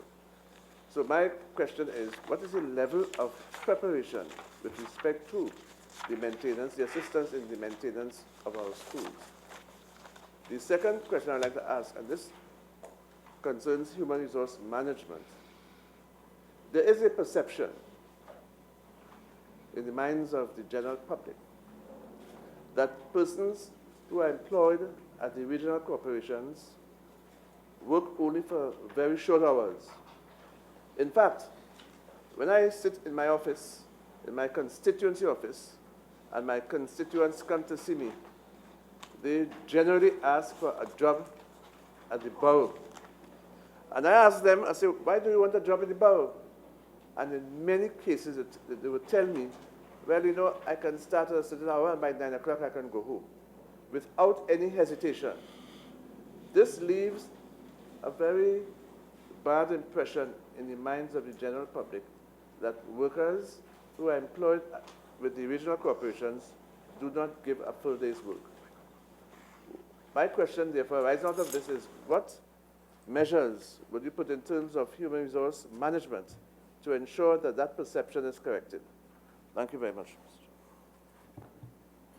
Thank you. Is there any corporation that wants to talk about how you manage your human resource and productivity and deal with the schools?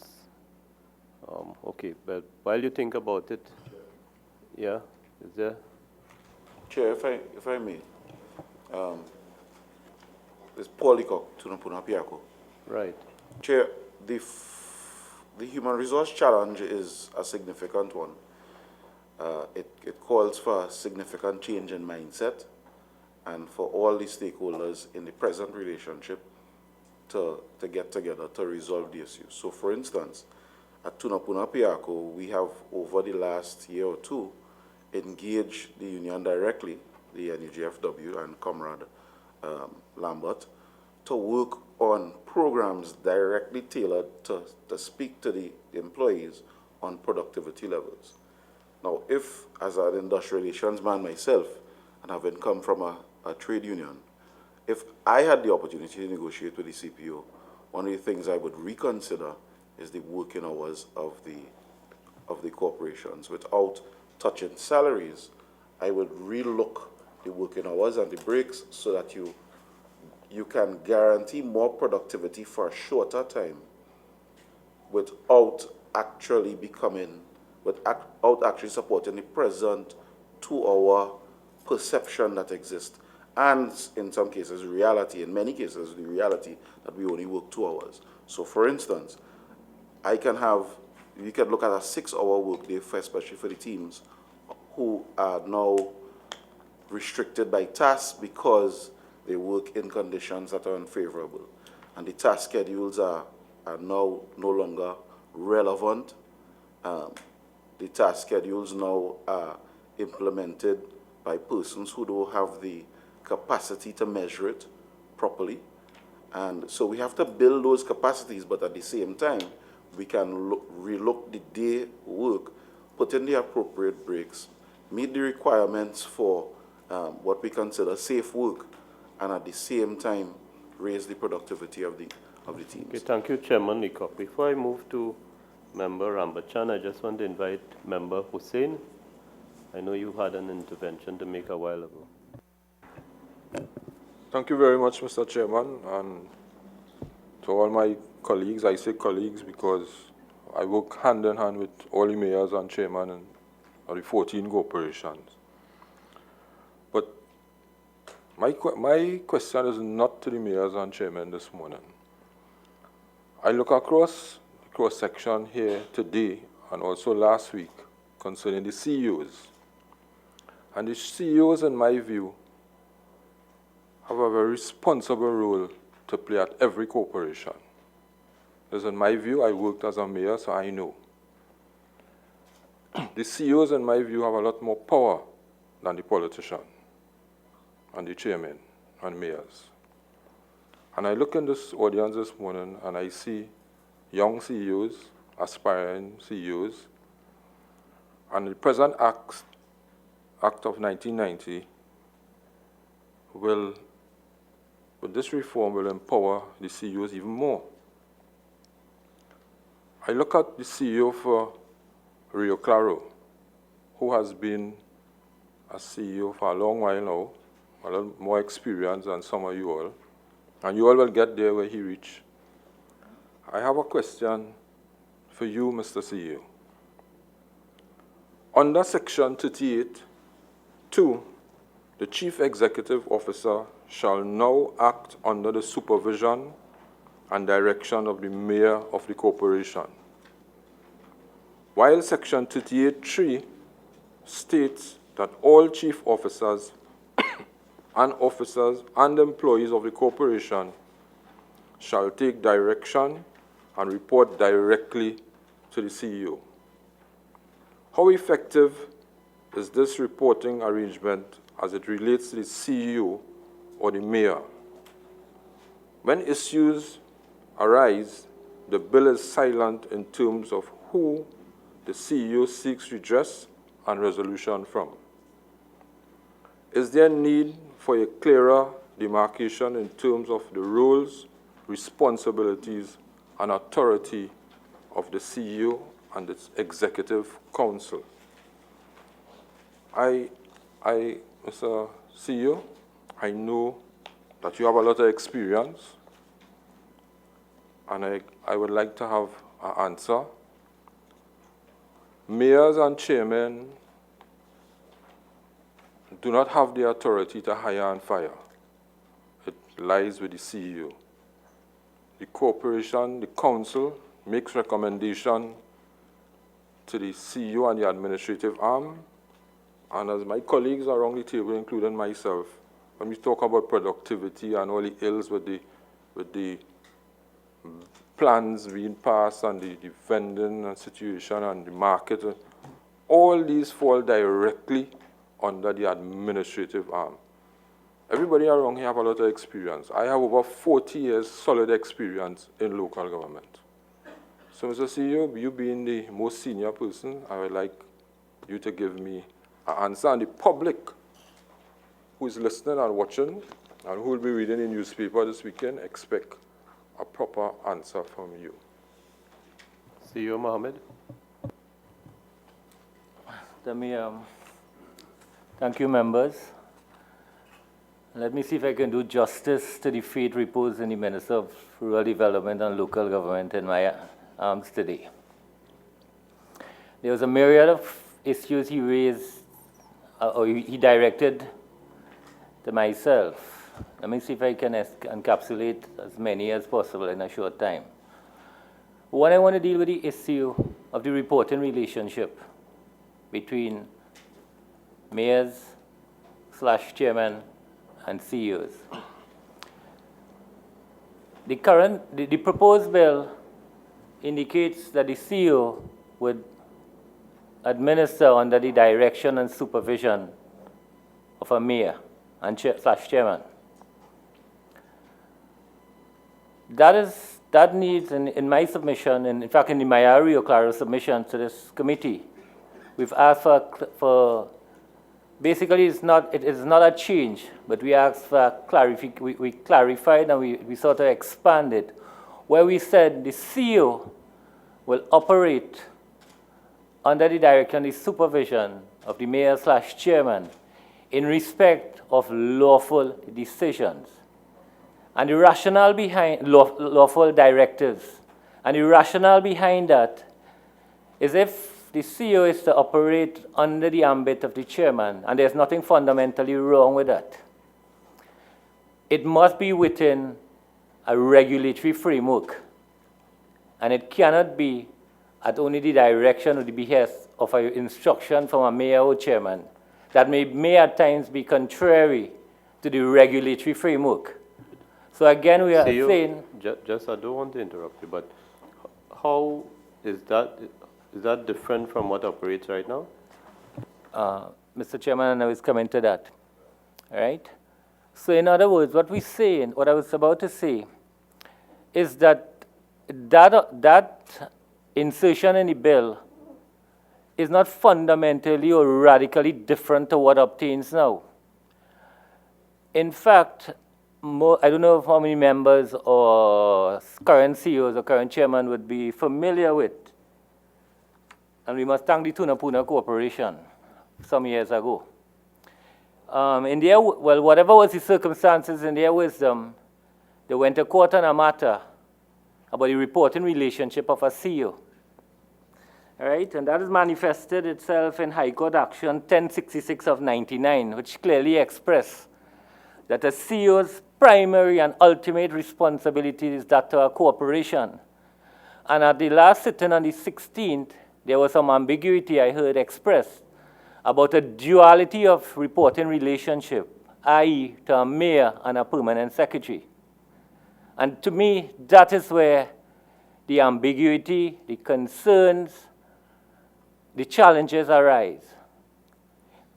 In my estimation, it is clear that a CEO is assigned to a corporation, and he or she functions at that corporation under the direction of now it's really the council, right? The proposed bill narrows it down to a chairman or /mayor. So I have fundamentally no problems in that aspect of the bill. To me, we are operating on it on the same at current, as long as the resolutions are lawful and within the regulatory framework. You cannot have a CEO undertaking an instruction that is contrary to law, that is contrary to a regulation, where he or she now is exposed to, i.e., disciplinary action, potential litigation. You must have a safeguard for CEOs. CEO Mohammed, is it is it that different corporations deal with this reporting relationships in a different manner, or is it that different CEOs deal with it in a different manner? Mr. Chairman, I cannot speak to that. I have operated in my tenure as CEO at two municipalities, the Chaguanas Borough Corporation and now currently at the Mayaro Rio Claro. I have been very clear in my roles and responsibilities of the reporting relationship. I understand that there are times there's an oversight ministry. The ministry is an oversight, and you may at times be required to submit reports, account at times for your stewardship, and I accept that. But the primary reporting relationship, I have always known it to be at the corporation. It is manifested in the Act, and it is in the Act 21 of 1990, the current legislation we operate with. It was brought to the attention of the public via a court decision. So that is clear. Member Amin has a question. Thank you, Chairman. Thank you for your response, CEO Ashmin Mohammed. This matter of the reporting line for CEOs has been a source of controversy for many years between corporations, with regional corporations, chairmen, permanent secretaries, and ministers. I believe it appears to me that the intent of this section in the bill that indicates that a CEO should take directive from a mayor or chairman seeks to correct that. Presently, CEOs take directive based on legal resolutions of council. But when it comes to reporting, there is some confusion as whether they account to the permanent secretary or to the council. I believe, or I want to ask, is it your recommendation that the CEO should account to the mayor, or that the mayor should be given power to follow up with the CEO to get reports of the CEO's carrying out of the lawful resolution of council? Because that phrase, the lawful resolution of council, is absent from this clause. And I am concerned that a mayor could give directive to a CEO without even consulting or without even the council having knowledge of that instruction. Whether the instruction is lawful or not is also an issue. But I believe in order to have democracy and in the decision-making for all the representatives, the council, to be involved, the decision should be lawful resolution of the council, the entire council, not just the executive council. And then, but we do give the mayor or chairman the authority to have the CEO report to him and account for their action based on that decision. Member Indar Singh, and then CEO Mohammed, you could respond. Yes, Chairman. Just on this reporting relationship and between, for example, mayor and chairman and CEOs, in times of crisis, or let us say natural disasters, and you need immediate responses and so on, does this bill really, because at times I have sought the intervention of probably chairmen, councillors and so on, and they tell me that they have to get the approval of the CEO, and if they don't get, or the council, and how are we going to reconcile this moving forward in the context of what local government wants to achieve, especially in a time of natural disaster, crisis situation and so on. We may need immediate and what we would call decisive leadership and thinking out of the box. Well, CEO Mohammed, you have experienced all of that. Mr. Chairman, the question, the comments posed by Member Amin and the question posed by Member Indar Singh, I would not engage most of it, and I'm going to state categorically why. The comments made by Member Amin is one of the operations of the council, right? The bill envisages an executive council who is tantamount to a cabinet, and that in the workings of it, that executive council would undertake decisions, and it is anticipated that no, well, it's not. It would be, the way the system would operate is that they bring it back to the municipal council, who would ratify, who is anticipated to ratify the actions of the executive council. When those actions are ratified, it will now be passed to the administrators. That is where I would intercede or intervene or act, right?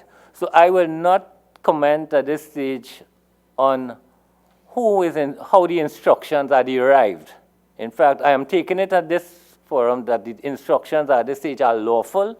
It has gone through the established process, and it now comes to me in the capacity as CEO for implementation. Thank you, Member Ramachan. I just want to ask a question. I want thinking outside the box. You have now executive councils, and we are talking about empowerment. What is your view of executive councils being given the power to hire their own CEOs outside of the system? Because I am concerned about CEOs in the corporations now not really having not being of the quality that will make this happen. I'm saying this very respectfully, right? There are few CEOs who have the capacity to make this happen. I don't think the human resource is there in the corporations, except in maybe a very minor scale. So what is your view on the councils being able to hire their own CEOs, and maybe the criteria for employment can be set out, what kind of person is required. What is your view on that? In other words, let's think outside of the box. Because you see, the member for Tunapuna, the CEO from Tunapuna, was the CEO next to Glenn Ramadas Singh? Yes. The chairman, right? The chairman is making some great points about productivity and so on. But you know, I almost felt that he was institutionalizing unproductivity by some of the comments that he was in fact making. Yeah, he was institutionalizing it. You were actually defending poor productivity and saying, you know, we can't do anything about it. I don't believe that. I can tell you, my friend, as a mayor myself, right, I was disliked for making sure that I got productivity in my corporation. And I did it. Today, the people are seeing the merit of what I did in Chagonas. So if you start on that footing by institutionalizing non-performance, what you are doing is adding to the woes of this country, you know. And you are probably going against what your Prime Minister just, in fact, said also. But I want to come back to Mr. Ashmin and the other CEO. Mr. Ashmin, you know, I respect you a lot in terms of your ability. But what do you think? Should corporations now be allowed council to hire their own CEOs? I want to comment. Mr. Chairman, if I... Yeah, thank you, Mr. Chairman. And Member Ramachan. Glenn wants to speak after, right? Yeah, thanks. Right, and Member Ramachan would know me through an entire career from a student to know where I am. So I suppose I know where he's coming from. First to begin, this question has to be taken into a context of, we have 14 municipalities with 14 CEOs. I will be the first to admit there are times when I look around and I feel more can be done in terms of administratively, right? But I must put a plug for, and I'm going to answer this question on behalf of the team of CEOs. And I said the team as T-E-A-M. The entire 14 CEOs here, well, 9 plus the 5 that is not here, are employed under 4 under SASC and 10 under the Public Service Commission. So I would narrow it down to the 10 under the Public Service Commission. All 10 of us are career public officers. We have arrived at a position in the various municipalities based on a level of skill set, competencies, what have you. We've gone through a process and we are here because of that. The question arrives at the delivery, right? My view is that the only meaningful advantage of a council hiring their own CEO is one, for a couple of points, relationships because they may be more comfortable in terms of having someone who they feel would function within the parameters or the objectives of the corporation, of the council. The second issue would be those of, how do I put it? Once the council has designed the person, the skill set and the competencies required, from the council's perspective, they would have identified someone with the resources and the competency to execute their plan of action. And I can see merit in where if a council, and I'm using council, and I don't want to narrow it down to chairman or mayor, I'm using council, who would, bearing in mind they have a fixed term in office, would be concerned that the policies, plans, and objectives cannot be delivered within a particular time frame.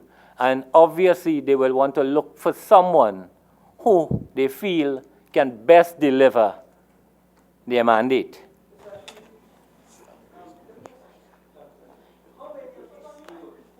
The CEOs now in the positions they are have really gotten to that position on the basis of seniority and not necessarily proven performance. Let's face it, people are being kicked upstairs. I've just seen 2 persons appear before this committee who are now deputy permanent secretaries. And when I was mayor, I couldn't get a thing done out of one of them. You won't make a decision. And I can't understand how these people are being pushed up the ladder into very senior positions, and they would not make decisions. And you had to do everything around them in order to get things done. How many persons are being pushed into positions of authority, decisional making authority, but they have only been pushed there because of seniority, but they don't have the capacity to perform? What criteria is really being used to get people into these positions? And are these criteria valid in the age when people are looking for delivery and performance? I ask this very respectfully, not disdainfully or anything, very respectfully I'm asking this. Dr. Ramadan. Mr. Chairman, I want to support that point, because if we are looking at the reform and we really want it to work, these are the kinds of contributions, and Dr. Rambachan is a local government juggernaut. He's been there since the St. Patrick County Council days, and I think his contribution here is to really make the thing work. If we look at the 2 models where local government really works, you look at the North American model, the mayor is described as the chief executive officer. And you look at London, you'd see Mayor Khan and the now Prime Minister, Boris Johnson. They dealt with issues head on. If there was problems in the transportation network, they would be there on the ground. When there were environmental concerns about pollution, Boris Johnson started to use a bicycle, so that you are faced with the duty and responsibility to get the job done. You need someone you can work with and get things done, or you would be held responsible, and someone will tell you, I can't do this because of the Exchequer Act. I am under this financial regulation. We are constrained to act. I know this is what I should do. As a matter of fact, this issue with the workers that we had at risk, it was because of the bureaucracy of the public service that the financial officer advised the CEO that they couldn't carry the workers, and that created the fiasco.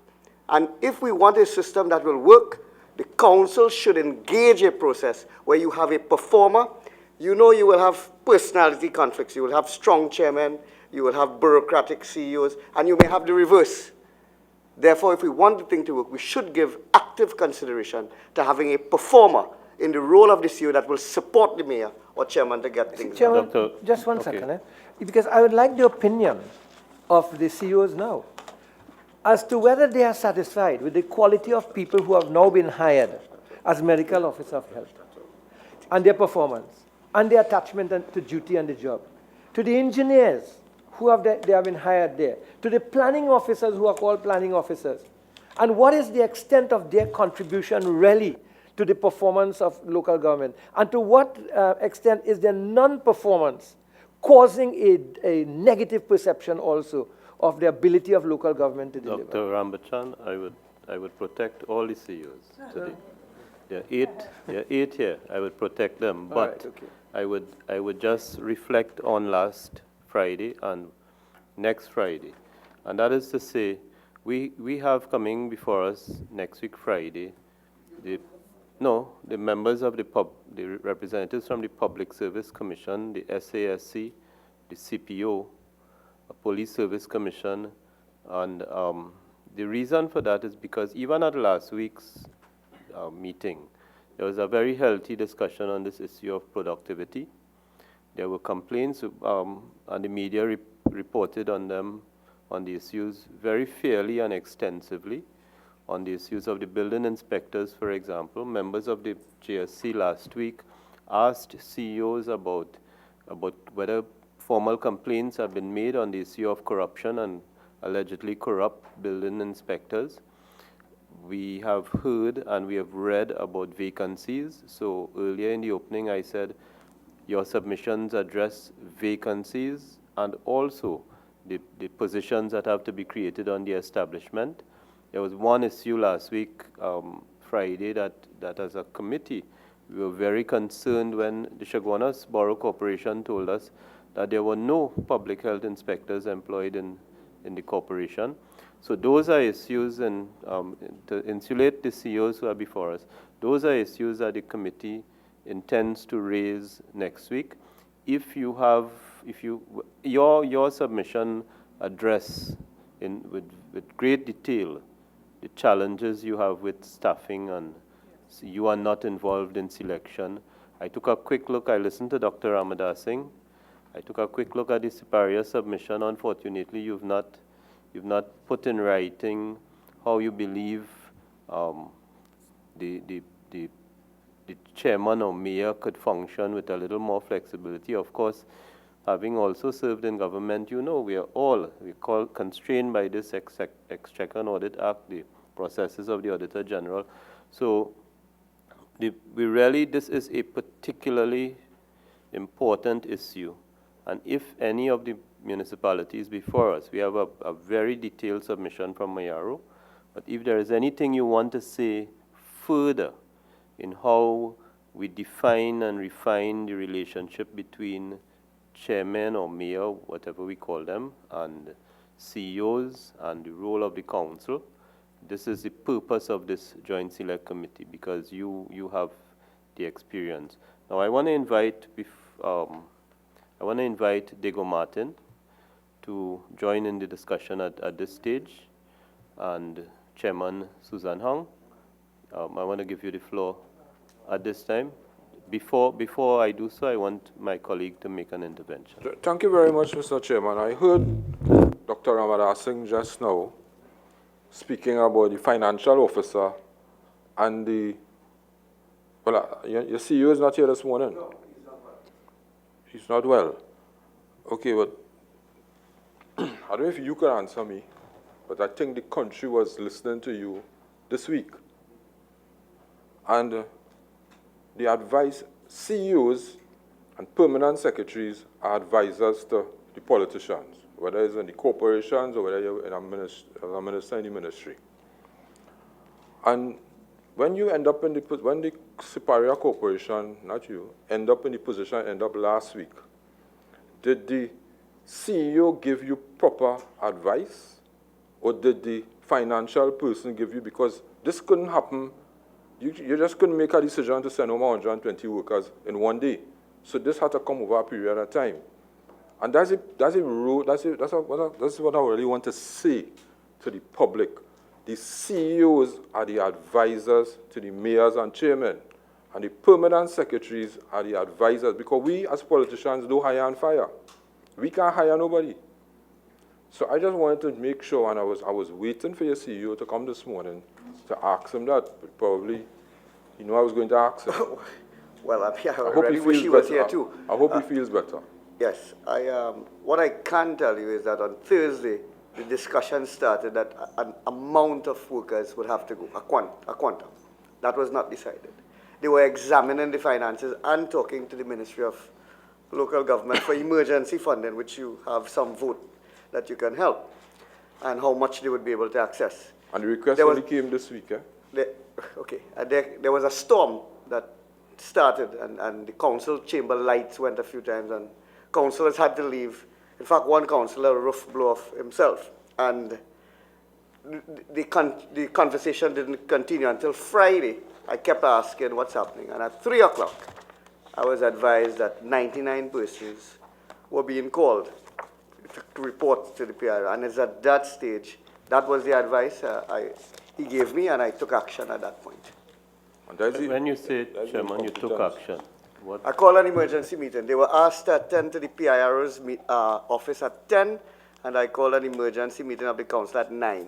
And the intention was to reverse the decision before meeting with the PIRO. Reverse whose decision?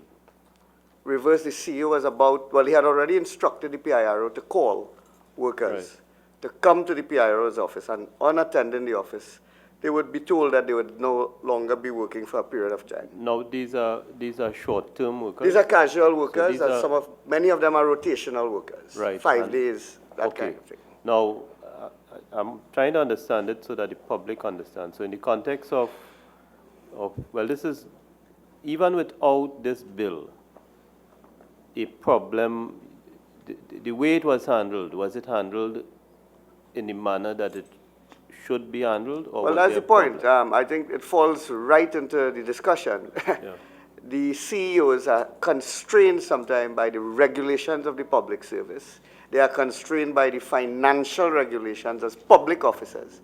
And they are constrained also by the Exchequer and Audit Act, which is it's an important piece of legislation, but it seems to be archaic in terms of keeping them very limited. But are they constrained by common sense? Well, I'm just asking. No, you see, to justify, they have to account to the ministry. And they have their own, and they're public servants, so we have to be advised by them. No, but is it normal for publics, for a CEO in a corporation, to make a decision like that without the chairman being informed or the council being informed? Well, as the discussion was ongoing, the numbers kept changing. Right. And our insistence as a council, and in all fairness to the council, all political parties included, did not want to see anyone go home.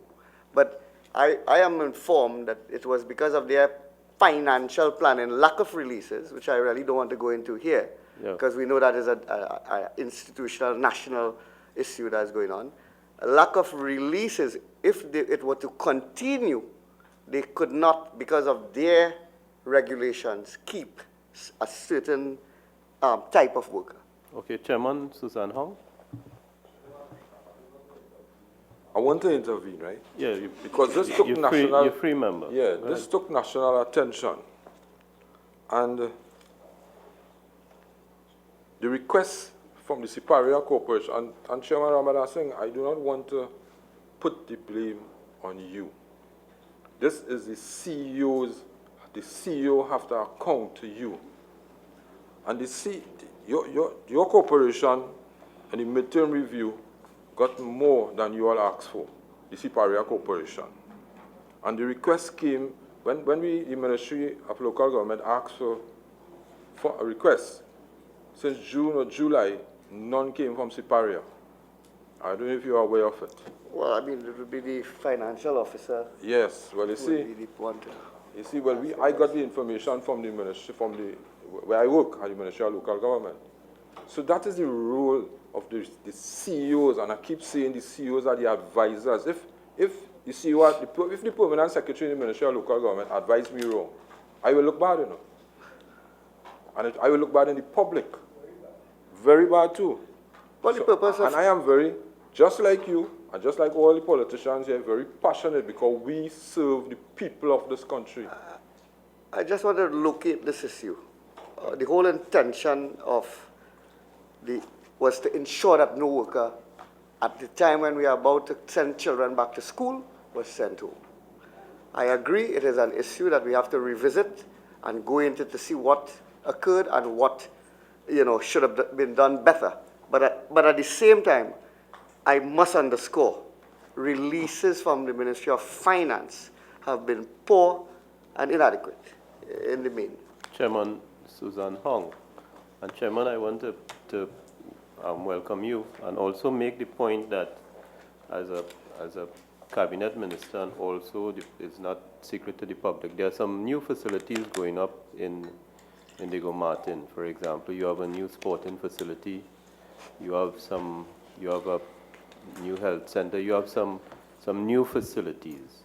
And while you talk about the corporation's view on the bill, maybe you can address how the corporation has been planning, or what issues arise in terms of the new facilities and the role of the corporation in relation to these facilities. Thank you for including me in the discussions. Yes, we, in the Diego Martin region, we have new facilities like the sporting complex, which the Diego Martin Regional Corporation look forward to have this sporting complex vested in the corporation.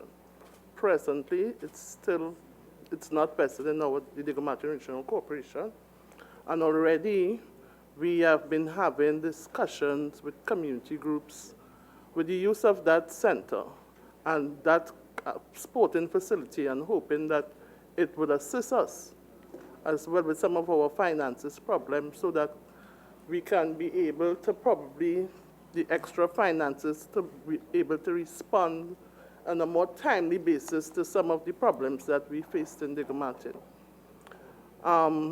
The hospital or health center, well, that is away from being completed, so it's not completed yet, but we are looking forward to the completion, and I don't think it's going to be completed this year. I think the completion date is next year, please God.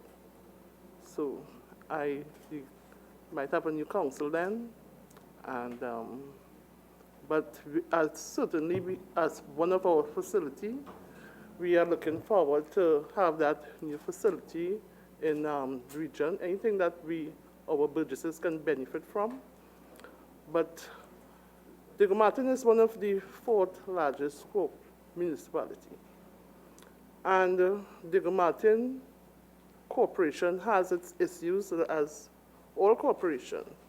But some of our main issues, before I go to the reform, some of our main issues in Diego Martin, we have an ongoing finance problem in Diego Martin. The last time we were here, we spoke about the additional employees at the Diego Martin Regional Corporation, and that is still outstanding. It still is a problem where funding is concerned, because certainly it has put a dent in our funding, and we have a staffing problem in Diego Martin as well, because Diego Martin Corporation, we don't have a planning officer, we don't have an engineer, we don't have a COPSEC. And I mean, these are things for the regular operation of a corporation. And there's others, but I thought these are probably the 3 most important. Chairman, so the request, this request to fill those vacancies, is the requests are lying somewhere, right? Yes. And what is happening at the place where it is? Where is the request? Where has the request been made? My CEO did make requests to fill these vacancies to the ministry. Right. And have you been following up? Do you know where the problem lies? Well, the ministry told us where the COPSEC is concerned that they are interviewing persons. We had an engineer for a short period of time, and it was really important and really effective. But he left, and we're hoping to get other engineer. So for the benefit of the public, we never had a planning officer. These positions are filled by the ministry, the line ministry, working with one of the commissions, or they're filled directly by the line ministry? They are not filled. No, who is responsible for filling corporate secretary, planning officer, engineer? Who is responsible for filling those positions? the line ministry. Yeah. And the request has been made, Yeah. but they've not been filled as yet. Okay, thank you. Yeah. And I'm thinking reform. Now, even officers that we have at the corporation, and I'm very happy that Dr. Rambachan spoke about seniority because it marked up big on this paper right here. Because a lot of the vacancy with key positions at the corporation, they are filled by persons who were there a long time and based on seniority. But even with seniority, that does not say that that person is capable of doing the job. So you already have certain problems here, and it's coupled by you not having competent staff to undertake the job that you need, that your services that you need to provide for your businesses, you need to provide for the region.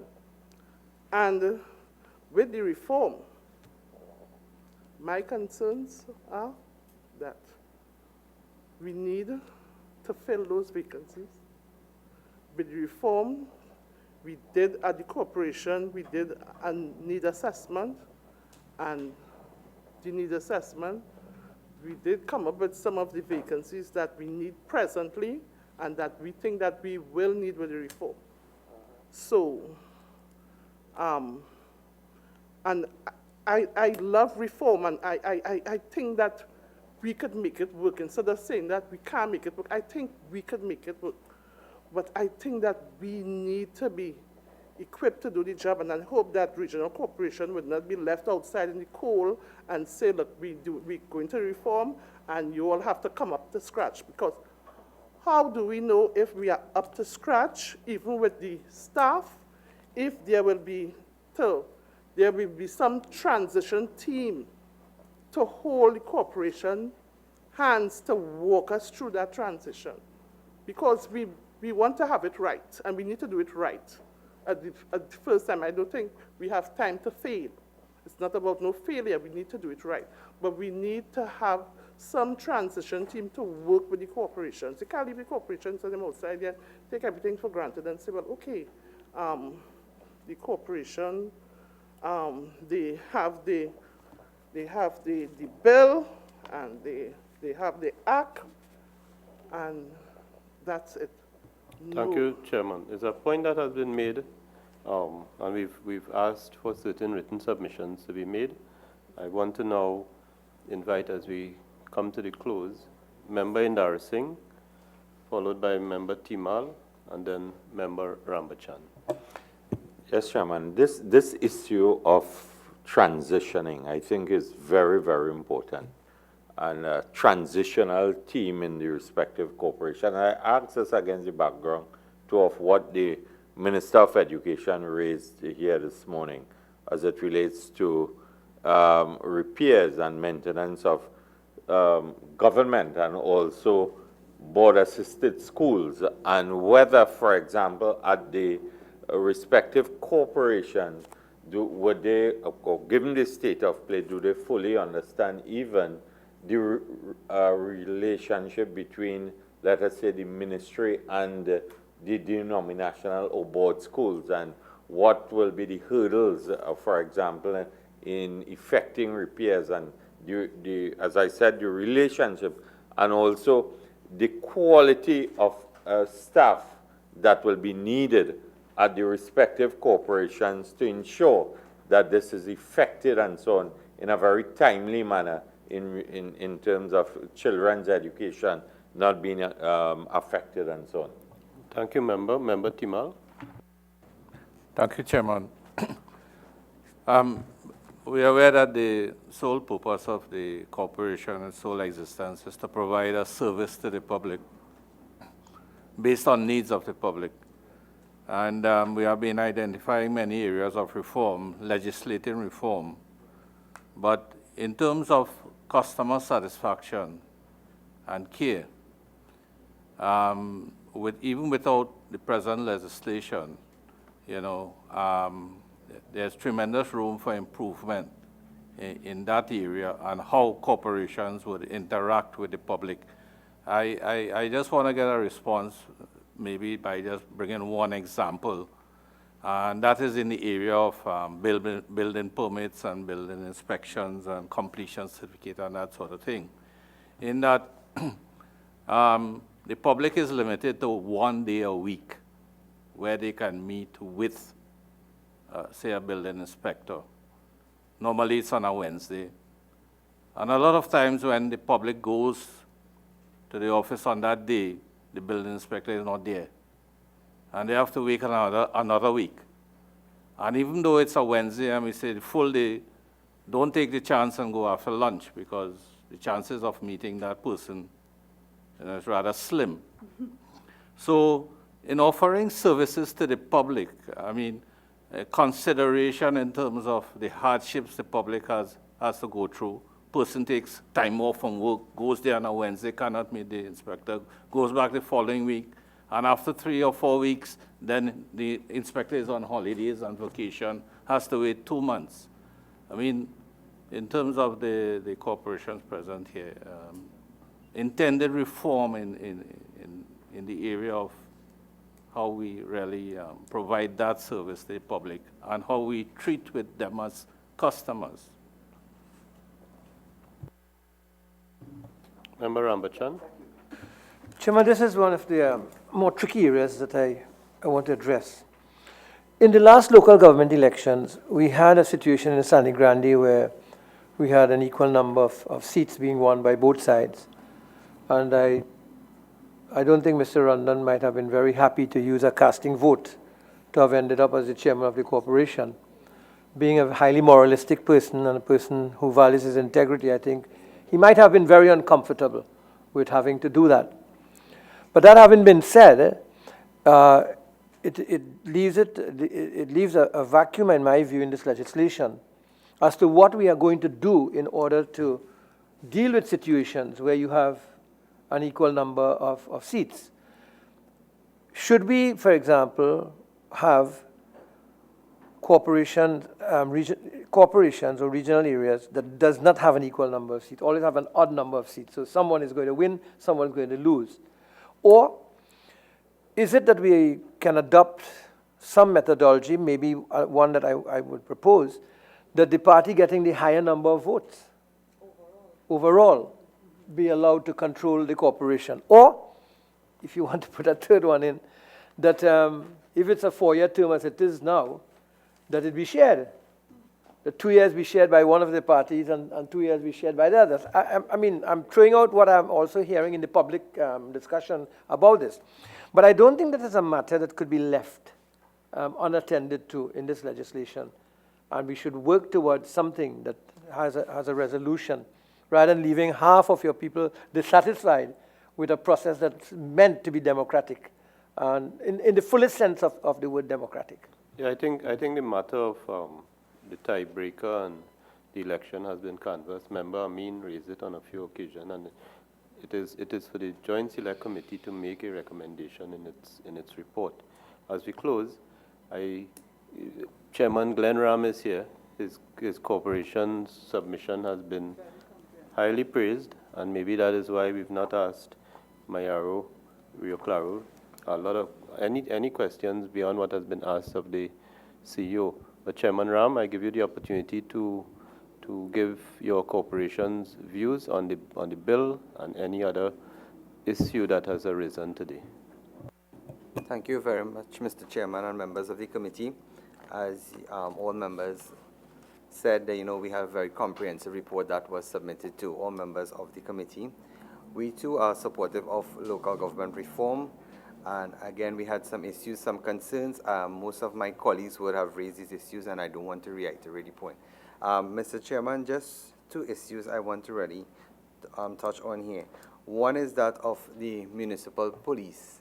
I know we keep hearing, and we have received police officers, and we continue to receive officers. In Mayaro, Rio Claro, in the month of September, we were receiving about 12 new police constables at the corporation. The issue we are having is that the accommodations for these police officers, we have received officers, the accommodations are cramped at this time. We are receiving additional officers. Under our DP 2018-2019, we were supposed to receive funding to actually prepare a space for a place for these officers. We have yet to receive this funding. We are coming to the end of the fiscal year, and we are yet to receive this funding, and we will be receiving officers passing out, coming to the corporation in September. So we need to be guided here. I know we have received, Mr. CEO, notification of releases under our DP 1 month ago, and we are yet to receive the actual money to carry out the work. So we really need this matter too. Have you considered constructing a prefab building in the meantime as an initiative of the corporation to get the process going rather than waiting for... no, but if it is that that's the, see, Chairman, that's the point I've been making. They have been sending the officers. Remember, Chogonas spoke about no police vehicles and so on and so forth. So, okay, you're sending the officers, but they don't have the equipment, they don't have the resources, they don't have a place to say, how you expect them to work? I think the point Chairman has made is taken. I will address it when you finish your second point. Mr. Chairman, also too, if we look at the Municipal Corporation Act 21 of 1990, with the regional coordinating meeting of the council, I don't know if there's an issue in most of the corporation, but at Mayaro, Rio Claro, where you have certain state agencies that are mandated by the Municipal Corporation Act to attend these meetings. When they actually do attend, they would send an officer from the various departments who cannot actually take a decision for that ministry. And we really need to do something about this because, again, we need that coordinated effort in terms to actually do works within the municipality. Also, too, in some corporations, I'm hearing it doesn't relate to Mayaro, Rio Claro, that where only the chairman of the corporation, the meeting is the chairman's meeting, and no members of council are allowed to attend these meetings. It's just the chairman and members from the persons who are listed in the Municipal Corporation Act and other agencies that the corporation see fit to attend. So we actually need to really, in terms of this new dispensation, to make sure that this aspect works, because we really need to have that coordinated effort in terms of Ministry of Works, WASA, TNTEC, all these state agencies, Ministry of Agriculture, all these state agencies being there to attend to actually get the work done for the needs of the burgesses and the residents of the region. Thank you very much, Chairman Ram.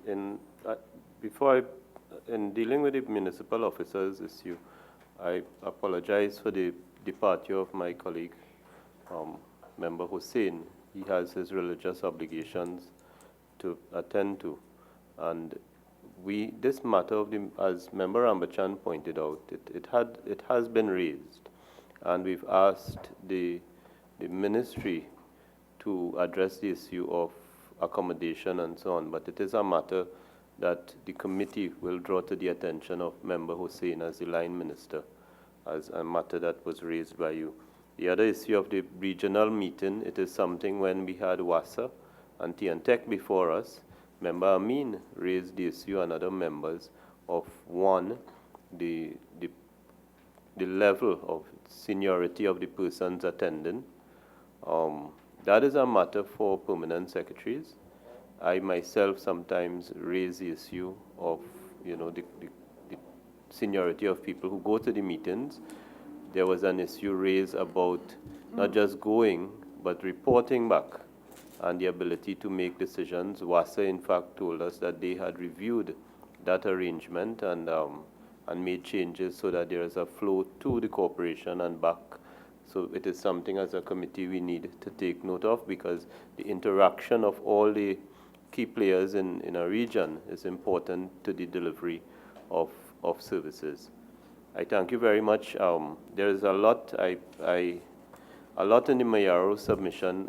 We're just saying that as a committee because there's several aspects of the bill that has been addressed by Mayaro. On municipal officers, for example, you've recommended that the corporation has a role in the selection. I think it might be to address geographic issues or other issues which are relevant. You've something as simple as the definition of simple development. You've said instead of having not less than 20, that we change the terminology so it becomes clearer. And all those things are very helpful to a committee. One thing I wanted to ask you, both CEO and Chairman from Mayaro. I look at your estimates for vehicles. Now, vehicles has been, Member Ambachan and other members have raised, even the line minister who is a member of the committee, this issue of operational and non-operational vehicles. You have given us a full listing of it. But I was just wondering, the estimate on the annual maintenance cost of these vehicles seem to be very conservative. I know it just covers oil and routine maintenance and so on. But how realistic are those estimates in terms, how do they match to what is actually incurred?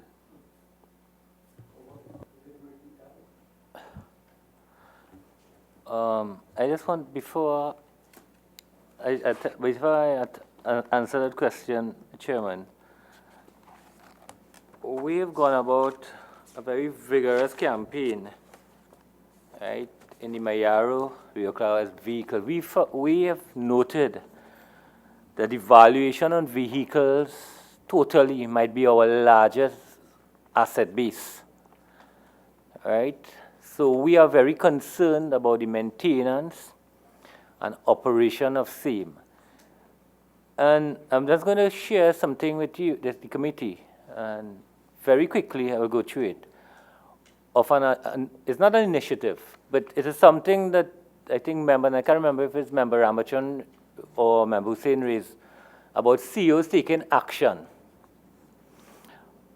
We have since January, and I just brought the figures from January this year, and maybe should not say really it's a campaign. It's just truly invoking the disciplinary procedures in the corporation. I have regret because I only actually got the document this morning, so it didn't form part of the submission, right? We've had a total of, and I don't know why it is, 6 drivers and mechanics who have been suspended for from January this year, for quite substantial amount of periods, from 10, 20, 22 days, for one reversing, breaking a windshield, one driving recklessly, one scraping a vehicle, one starting a vehicle in gear that jumped and serviced itself. And this document will be made available to the committee.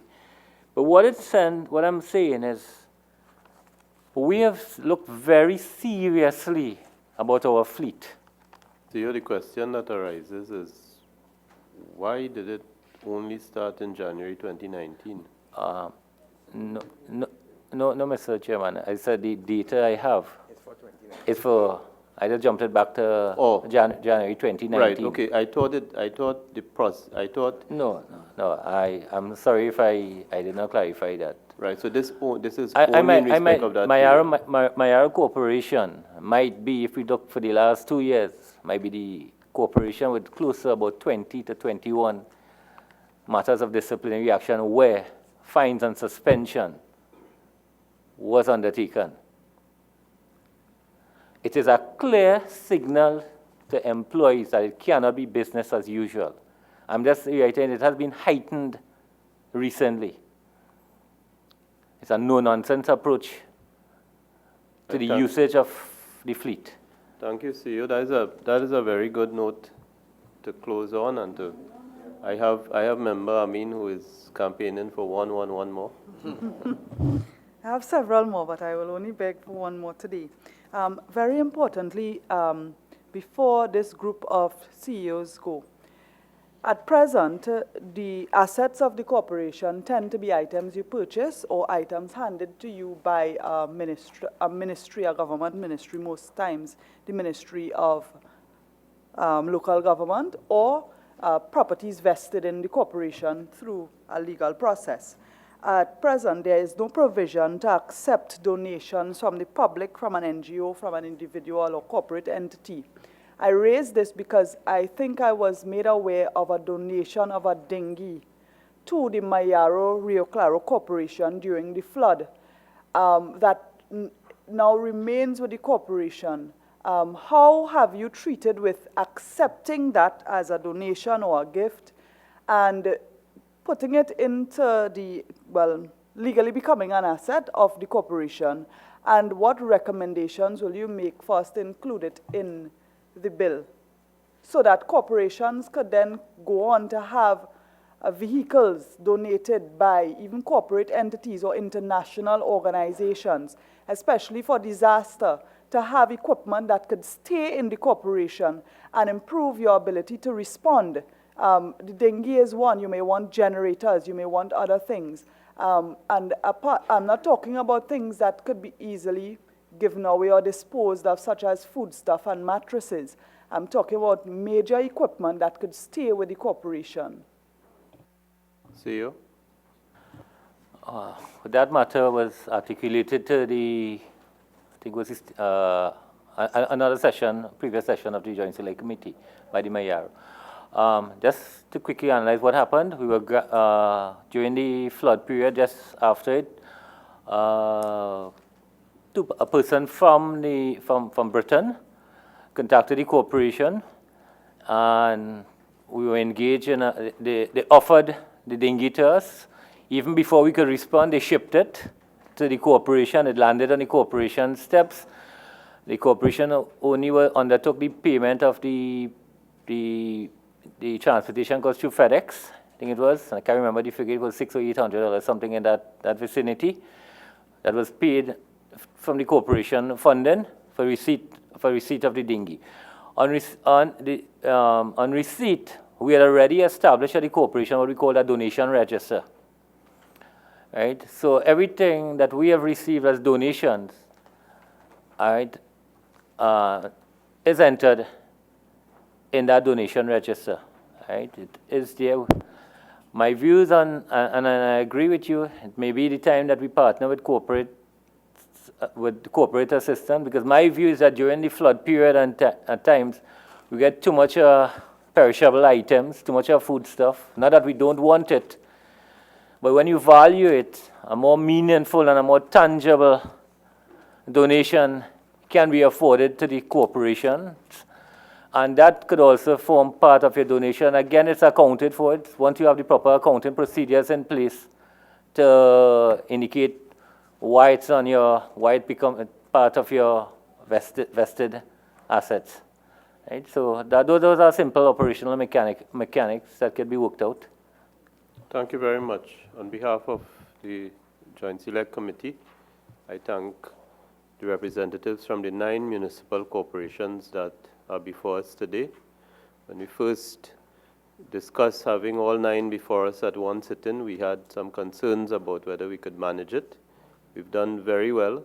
Thanks for your written submissions and thanks for your management of your own time in making your oral submissions. If there is anything further, CEO Mohammed, you've just read from a document that you said you got this morning. If you can furnish the Secretariat with a copy of it. And if there is any further submissions that you would like to make in writing, the committee would be very happy to receive it. I want to thank the members of the committee who have been here with us today, the Secretariat provided by the Parliament, and the representatives from the Chief Parliamentary Counsels Department. I want to thank the listeners and the viewers and those who would follow the repeat of this particular sitting of the Joint Select Committee. I want to thank the media for reporting and informing the public of the submissions that have been made and the issues that have arisen before us today. Thank you very much.